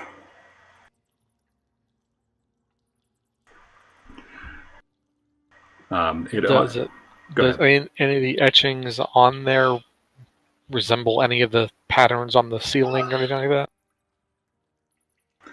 It looks like you looking at the mosaics above you. I mean, you kind of get the feeling that it matches kind of what's up there. You see something that looks like a moon.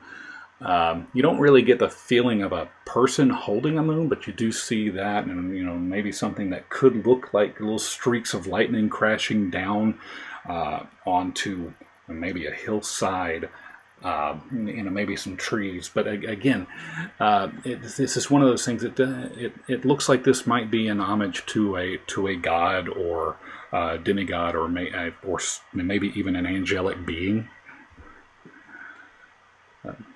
This particular culture is a little foreign to.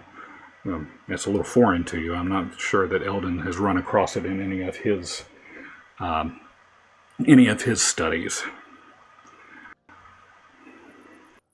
All right. Well, I'm going to Mage Hand, take the immovable rod back to the door that Siona's at, and I'm going to make it so that door cannot close. Okay. And then I'm going to come down here and say, guys, I'm just trying to open this door. Okay. Be prepared to pull me back if something happens. Okay. So as you get to the door, have you opened the door? No, I guess I'm going to try now. Okay. So as you like I said, you get close to the door. As you're pushing the door open, this stuff just kind of starts dripping down on top of you, and it's kind of green and slimy in nature. But it doesn't really seem to do much outside of you're just it kind of has kind of a gross smell to it, kind of a wet, mossy kind of kind of a wet smell to it. All right. Can I prestidigitate the stuff off of me? Sure. Then I'm going to do that and get out from underneath of it. Okay. So the door was open, revealing a hallway that takes a dogleg to the right. You've stepped back and you have moved this stuff out. You've moved back. You've prestidigitated the stuff off of you. Why don't you give me a nature check? Because I'm not good at those. Oh, but that's a good roll, though. Look at that.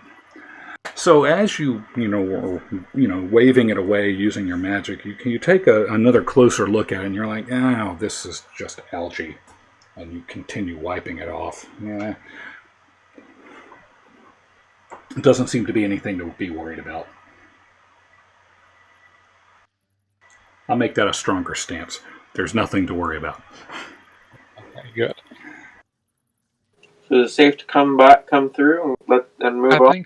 I think so, and I can't go much further without being blind or giving away our position. So come on over, and I will undo the rod and bring it back to myself.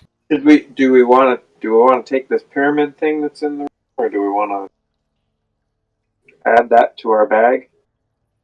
Does it look big? I'm scared to move it. Does it look big enough to pick up or even carry? Yes. It's a small pyramid. I'm trying to eyeball my imagination here. You say about 4.5, 5 inches tall. Oh, okay. Yeah, it's not a bubble, but it's not it's not trivial. I mean, you could probably beam somebody with it if you wanted to. Or someone might think it's an interesting artifact that we could talk someone into buying more than it's worth. Well, maybe we come back for it if we think we need. I mean, we have this bag and all, so. And you have not yet filled it with Thongrim. Let's not pick it up till we're through the room. Okay. Sounds good. I start walking my way across the corner. Okay.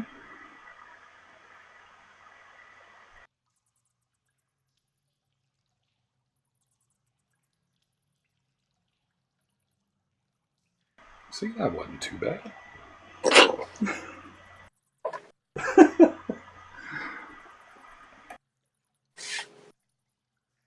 Hey, me, the player, has had a deathly fear of quicksand since I was like 3.5 because I watched some movie. So now I see this and I'm like, oh, nope. Lots of nope. Quicksand is almost not really a thing. We Tell saw that it on our cruise in that cave. There was actual quicksand. Not a thing. It was really cool looking. It was in 1982 and like every jungle movie or... Yeah, it scares me too. Yeah, exactly. All you have to do is watch Swamp of Sorrows and that's it. I mean, I look at that and I'm going, okay, now how would I get out of this if this was going to happen? Do I float? Do I keep... And then I question, why does it always have to be snakes? It's always something. But yes, I know quicksand is largely a thing, but, you know, who can vet fears? All right, so we have made it through here. Someone with dark vision go look around the corner.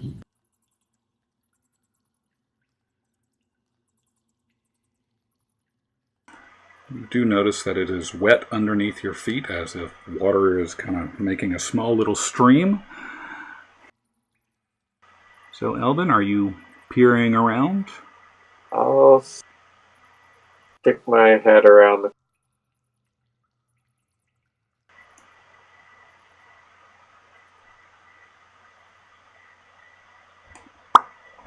Okay, so the walls and ceiling of this hallway are coated with slime, and the floor of the passage is covered with a layer of mud.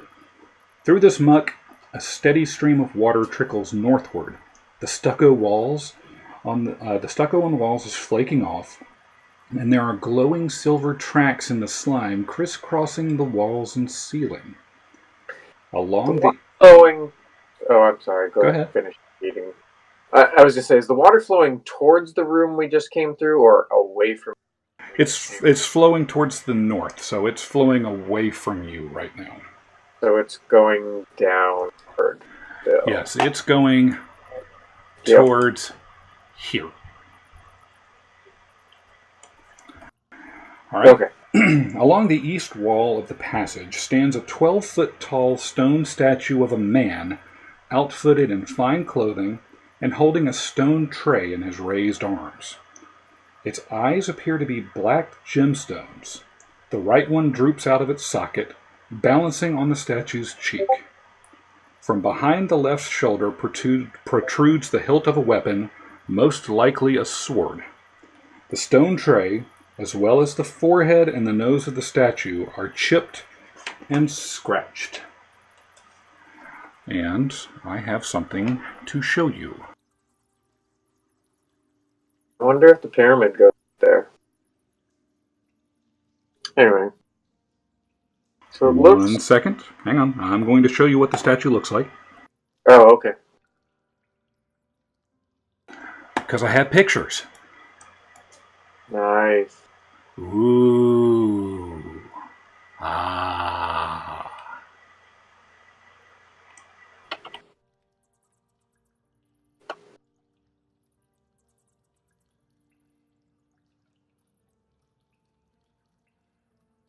At the end of the northward hallway, there is a set of double doors. Mention really quick, you said something about the stones drooping from his eye. Yes, the right eye is drooping down out of its socket, balanced on the statue's cheek. Looks like it may have been knocked loose. And the left one appears to be firmly inset. Yes. So, relayed that back. So it doesn't look like anything...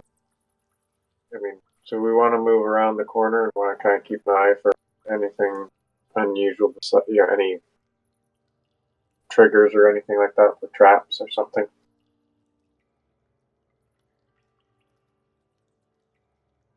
I mean, imagine we can't see that statue until we get to it, so we have to walk down there to see it, right? To see everything, you would have gotten a feel. You would have gotten a feel of it. I mean, because it's in a little bit of an alcove, but you would have seen the front of it clearly.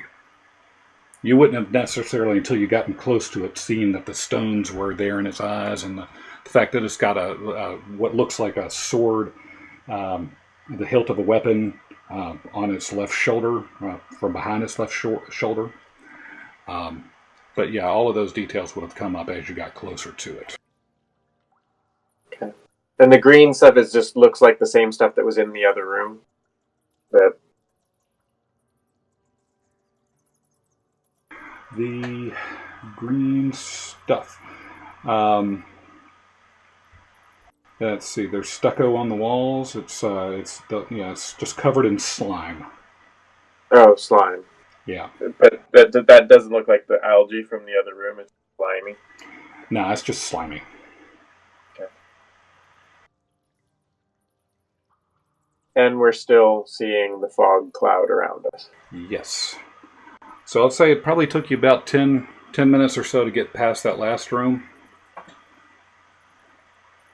I'm going to say about, I'm going to call 35 minutes of game time.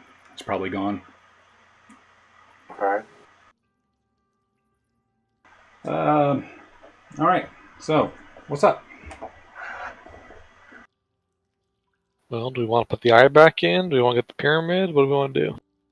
Oh, do we want to mess with any of this, or do we want to just keep trying to move forward to find out if there's a way out of this place? I mean, I'm fine with going forward. Yeah, I think that's kind of our missive, so that's why I was saying, well, we could pick things up along the way, but I don't, wouldn't want to trigger anything that Sounds good to me. slow us down, so we want to check the door. Yeah, I'll go up there and investigate the door and the surrounding area. Okay. Alrighty.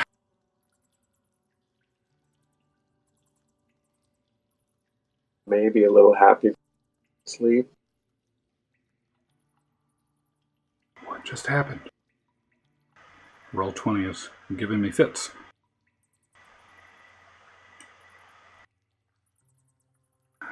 Alright, so you check the door, and does not appear to be trapped or anything. There appears to be a normal door.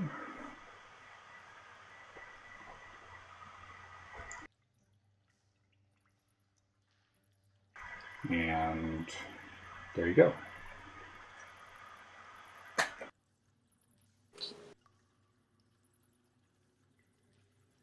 Locked? Does not appear to be.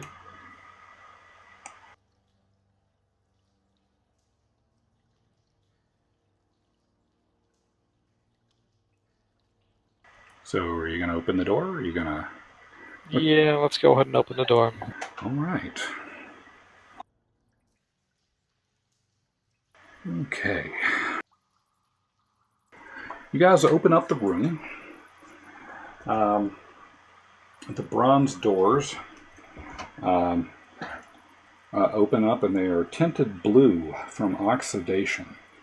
And just inside the doorway are two small alcoves, one to the east, one to the west. Each space contains an old fountain, cracked and crusted with lime. Around the fountain in the eastern alcove, a heap of rubbish litters the floor. The fountain in the western alcove still holds some green, scummy water in which something moves. A short hall ending in descending steps leads to the central chamber, which is flooded. A dark, foul pool covers the entire floor. A central hall, flanked by narrow aisles, is defined by two rows of massive square columns. The walls are coated with slime, and there are glowing silver lines etched across them. From what you can see of the chamber's walls, the stone appears to be crudely worked. Two corroded bronze braziers stand in the pool. Toward the middle of the room, two broken urns, each one apparently about 4 feet tall, poke up out of the water. In the darkness on the eastern wall appears to be an enormous growth of an overall greenish hue that gives off the same silvery gleam as the slime trails.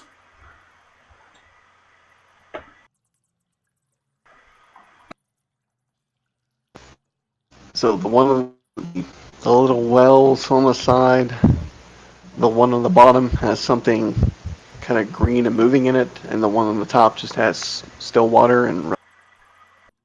Yes.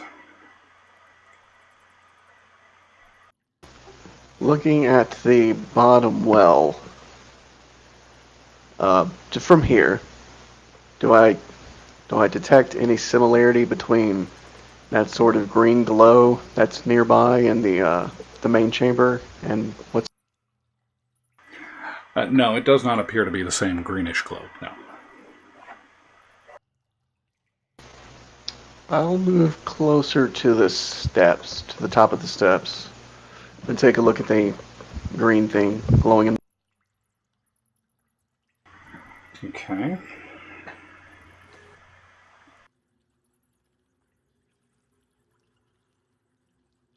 One second.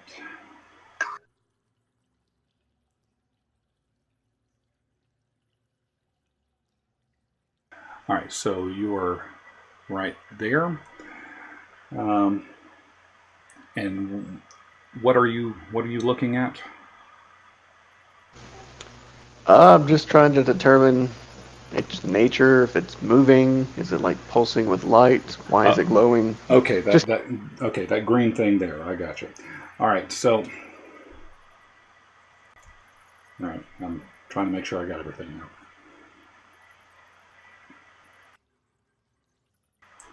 So, two things. So as you're walking forward, you're taking a look at you're taking a look at the phosphorescent thing, and give me a perception check.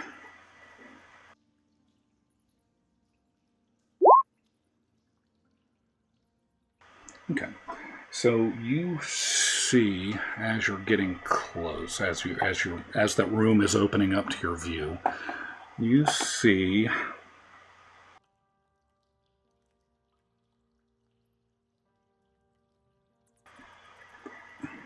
this thing kind of emanating a slight glow to it. You can't really tell exactly, but it appears to be a giant slug-like creature. Now, the second thing, I need you to roll me a dexterity saving throw.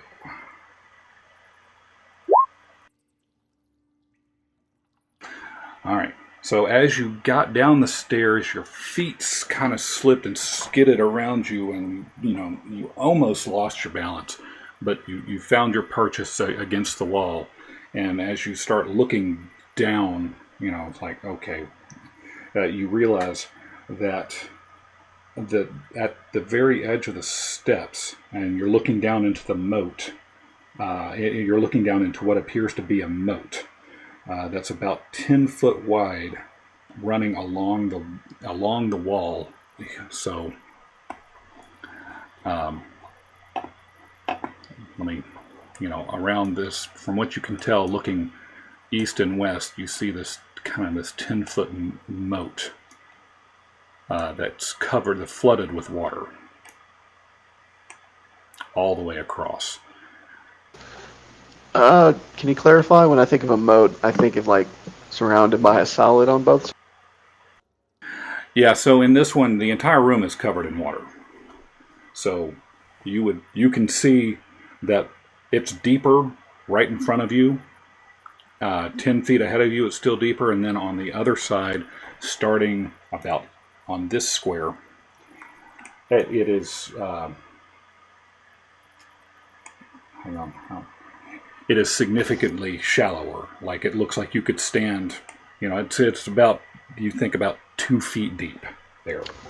I see. But if I went east or west, I would basically be going from the shallow end to the deep end of the pools. Yes, almost immediately. It looks like, so it would be, if it's 10 foot deeper, you're looking at about a 12 foot depth. So if you're going to go there, if you're going to get in those squares or you fall in it, you're going to be swimming. Or Gotcha. sinking. You also, with your perception check, you also get the sense that it's really slick wherever you move, and you may not be able to go as fast as you think you could. All right, I will head back up and relay all of that.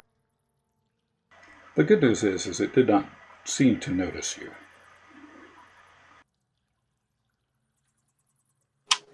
Something in there, huh?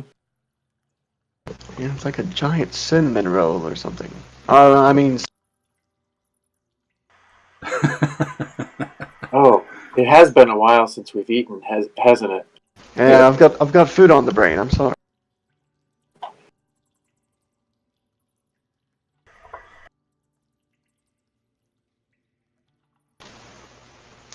I don't know about that moat though. I don't think it'll give us too much trouble as long as we can stay in the middle or swim a couple feet. Still don't know what to think of that glowy green thing, but yeah, that slug was. Do you think it would be hostile, or do you think it would ignore us if we moved? I mean, I could certainly say hello. I think we should probably be better off. If it hasn't noticed us, let's not make our presence known. How do you suppose we want to get through this? I'm gonna wander. While I'm thinking about that, I kind of wander westward and just take a look at that pool to the west. Okay. Let's say from about right there. Okay. So you're looking at it, and again, these old fountains are there. You can kind of see it appears to be filled with algae, and you can kind of see some what appears to be bullfrogs raising a brood of tadpoles in the water.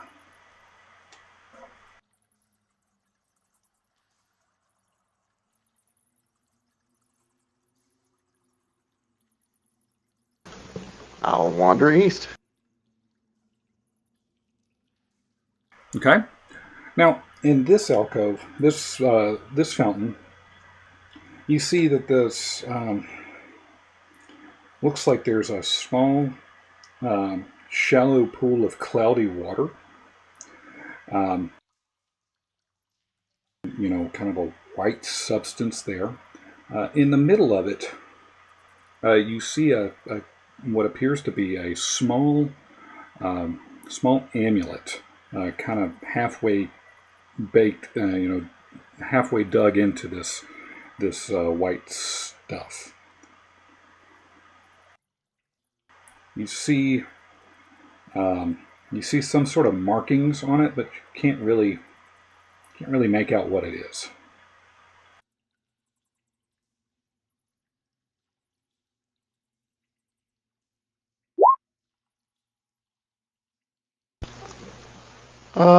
Yeah, curiosity gets the better of me, and I give the amulet a Little tug. Okay, so you reach your hand into the water, and as you grab the amulet,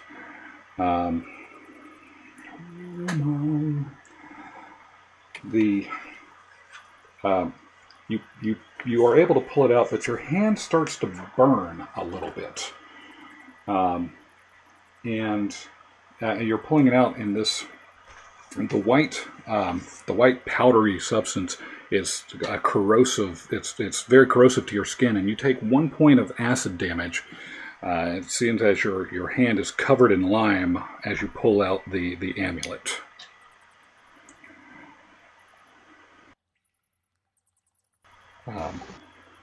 So as I wipe my hand off on the back of my cloak and switch the amulet to my other hand, what am I looking? You are looking at an amulet that is made of brass, and I'm going to write this out because I don't really know how to pronounce it. It's gonna be chrysoprase. your guess is as good as mine. There are words engraved in it that, it's in a language that you don't understand, but it appears that this amulet is, I wouldn't call it like a medal.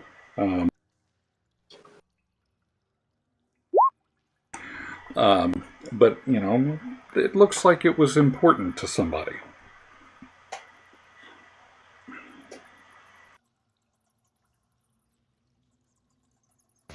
Any features, figures, or characters on it? Runes? No, not that you can tell. I mean, it seems to be as we have lit in here, an appley green variety of chalcedony containing nickel. It's used as a gemstone, so it looks pretty. It looks very pretty, very stately, even as I'm envisioning it. So. With this brass and this kind of this greenish thing, it looks like it would have been, worn with pride, Well, I found this. Not sure what it's doing laying around here. Your hand all right? Seemed like you jumped away. Yeah, burns a little bit. I wouldn't go treading your digits in there. It's a little burn. This will teach you to use Mage Hand for more things. I've got that spell, and I should use it more often. Alright, so what are we going to be doing here? Getting real tired of breathing this gas. Yeah, and since we can't rest or such, even a long rest. How would we do a long rest in here? We wouldn't. Yeah, so we need to get out of here. That water's pretty deep. Well, I think as long as we stay in the middle, we should be alright. Is there anything along the walls or those columns that a rope could be attached to?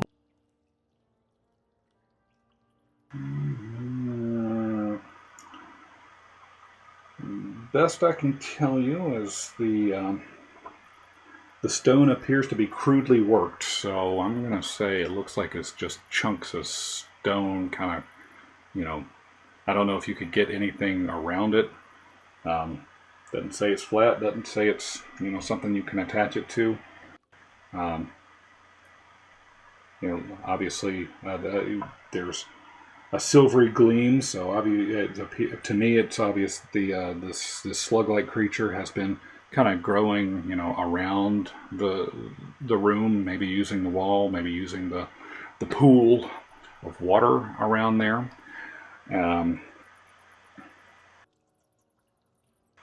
Oh. Okay. All right. Just read something.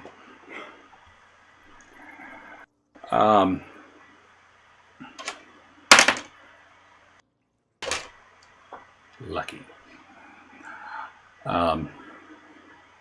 So, yeah. We'll say I don't think you could unless you could try to get some rope around the pillar itself or the column itself.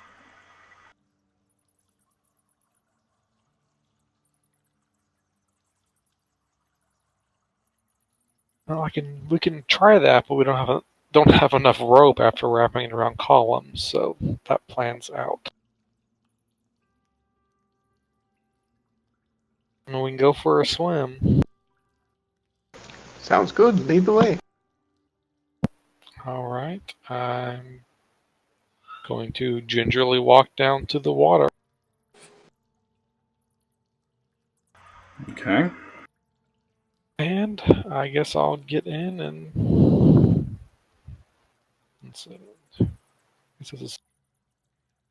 start slowly swimming across. Okay.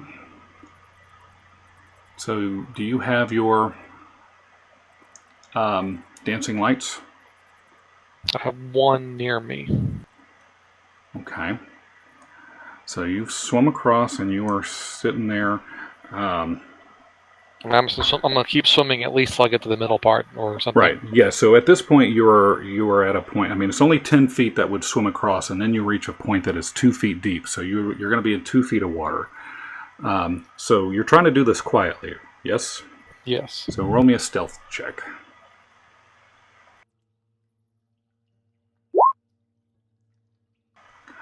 That will do it. You've managed to get over to this piece. Now, this part is overly slick. It's going to be difficult terrain, costing you 3 feet for every 1 foot you travel. Now, where am I at on the yellow thingy, or where I'm at now? Where you are now. So, I mean, technically. All right. So you're on this square right there.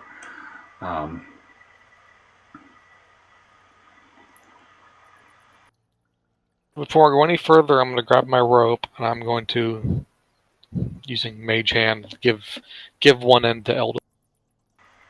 Okay.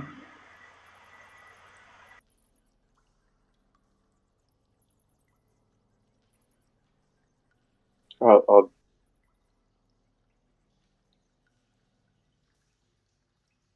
I'm going to keep working my way out to get to that yellow thingy majiggy. Okay. Whatever it is. That is a large, I think it's a large brazier. 2 corroded bronze braziers stand in the pool toward the middle of the room. 2 broken urns, each apparently once about 4 feet tall, poke up out of the water.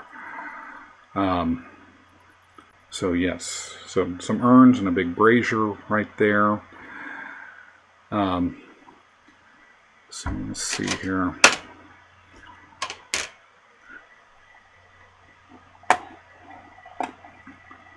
This guy's, looking, and it seems like he's beginning to notice a bit of light coming around.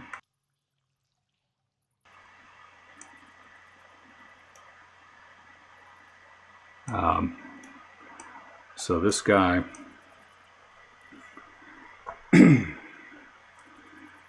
he senses that something is there, and the glow around him.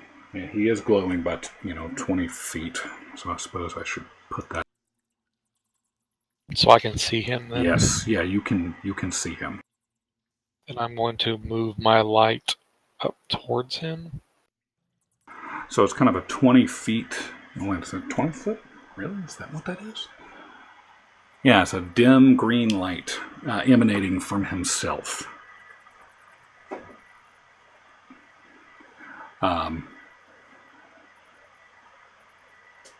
So at that, let me check something. And from where you are, you get the sense that he's looking right at you, and this creature kind of looks at you, and in this strange language, "Une usedeko, une to tekus tekotel." And he's kind of raising his head, and his kind of pushing out what you would imagine like his chest kind of bulges out as he's saying that. Give me an insight check real quick. I'm bad at those. Yeah, so you kind of look at this thing and you're like, well, okay. That happened. I'm going to duck behind that brazier. Out of its line of sight. Okay. And he does it. Mone honeada. And he's just like it's talking at you. So Eldon would hear this, and I think everybody else is hearing this. Is that thing trying to talk to Does that sound like? Does this language sound like the language we just heard up at the crawfish? Or Yes, I believe it is. I believe it does.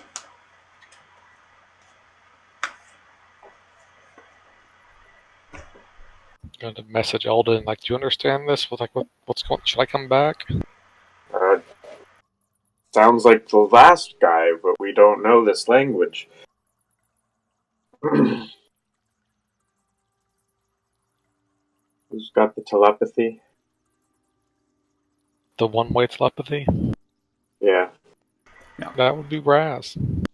Hey, Raz, this thing's trying to talk to us.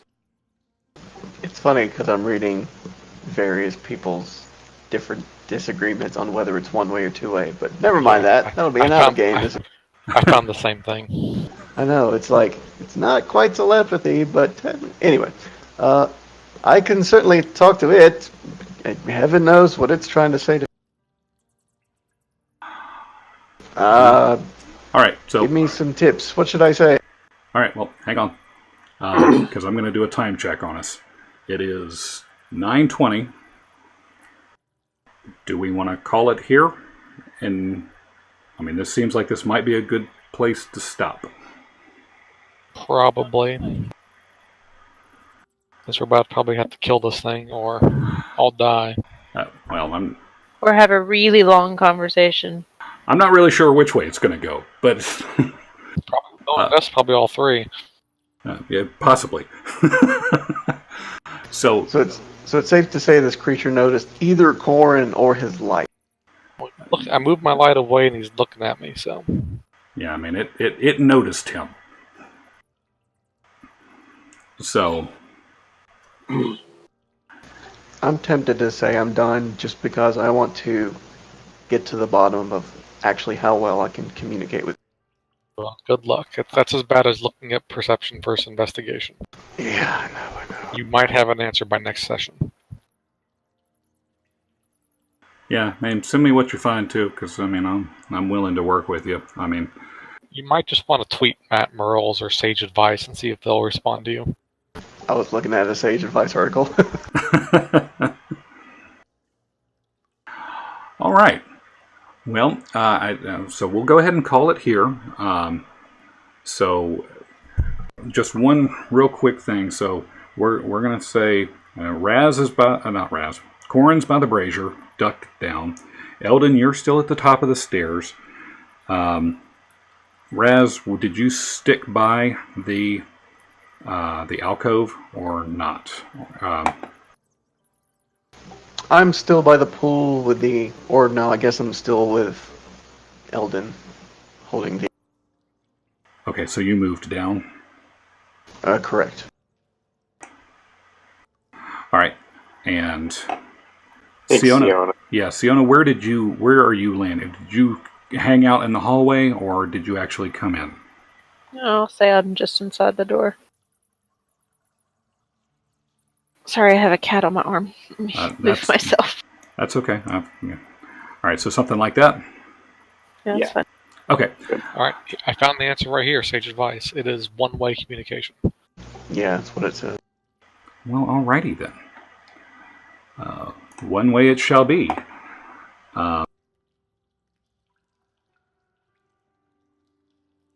This is cracking me up though for spells that are available, but I can't prep more than so many, or can't even cast them. But I've got like Water Walk, I've got Tongue, I've got.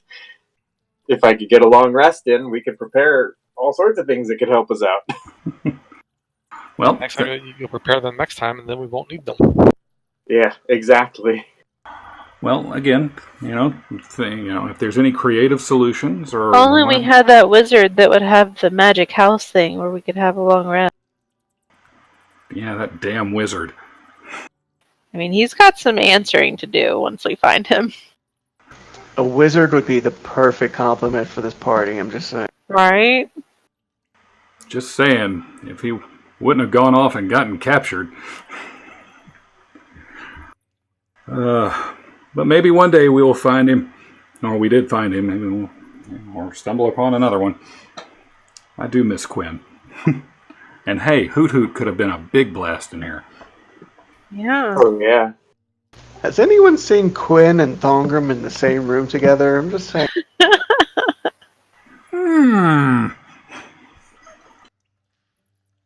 I wonder. Maybe Thongrim can multi-class as a wizard. Yes, the dreaded wizard barbarian. Cast spells and rage at the same time, so. Wizbarian? No, never mind. Okay, so we are in the room. You've heard that. You hear this guy, this thing, talking at the room, apparently. And you guys can see the green there. There is, yeah. So anything else that we need to make note of? I think that's it. Awesome. You guys made much more movement this session than I anticipated. So, cool. Yeah, well, that pyramid room, like, screw it, we're opening a door. We're not going to spend an hour and a half moving it around. Yeah. It's like, do we touch it or just get out of here? It's like, yep, let's get out of here. Awesome. And we walked right past the statue in the hallway. It's like, yeah, forget it. Got a droopy eye. No, don't worry about it. All right. Well, I personally, I had a good time. I thought it was a good session. Yeah. So, next week is the 11th. What is next week? Yeah, 11. The 11th. I'm out next week. Okay, so Eldon is out next week. I don't know about Ash. I assume he will be back. Was there anybody else coming in or out? I think we'll be here.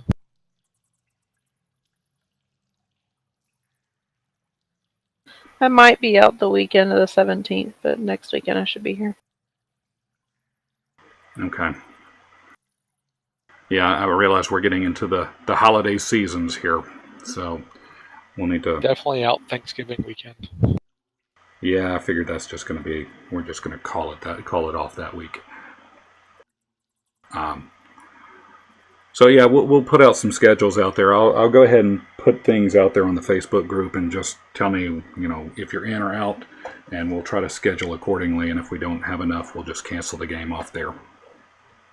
Sounds good. Okay. Very good. All right. Well, y'all have a good evening. Hopefully the time change won't screw with y'all too much. And that's the good time change of the two. Yeah, true. Yeah, until walking my dog at 5 before the sun goes down.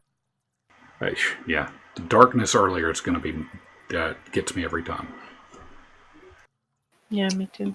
We're back on normal. They just keep us forever. Either way. Some states do that. Yeah. Okie dokie. Well, we will try to do this again next week. All right. Have a good night. Later. Bye. Have fun, guys.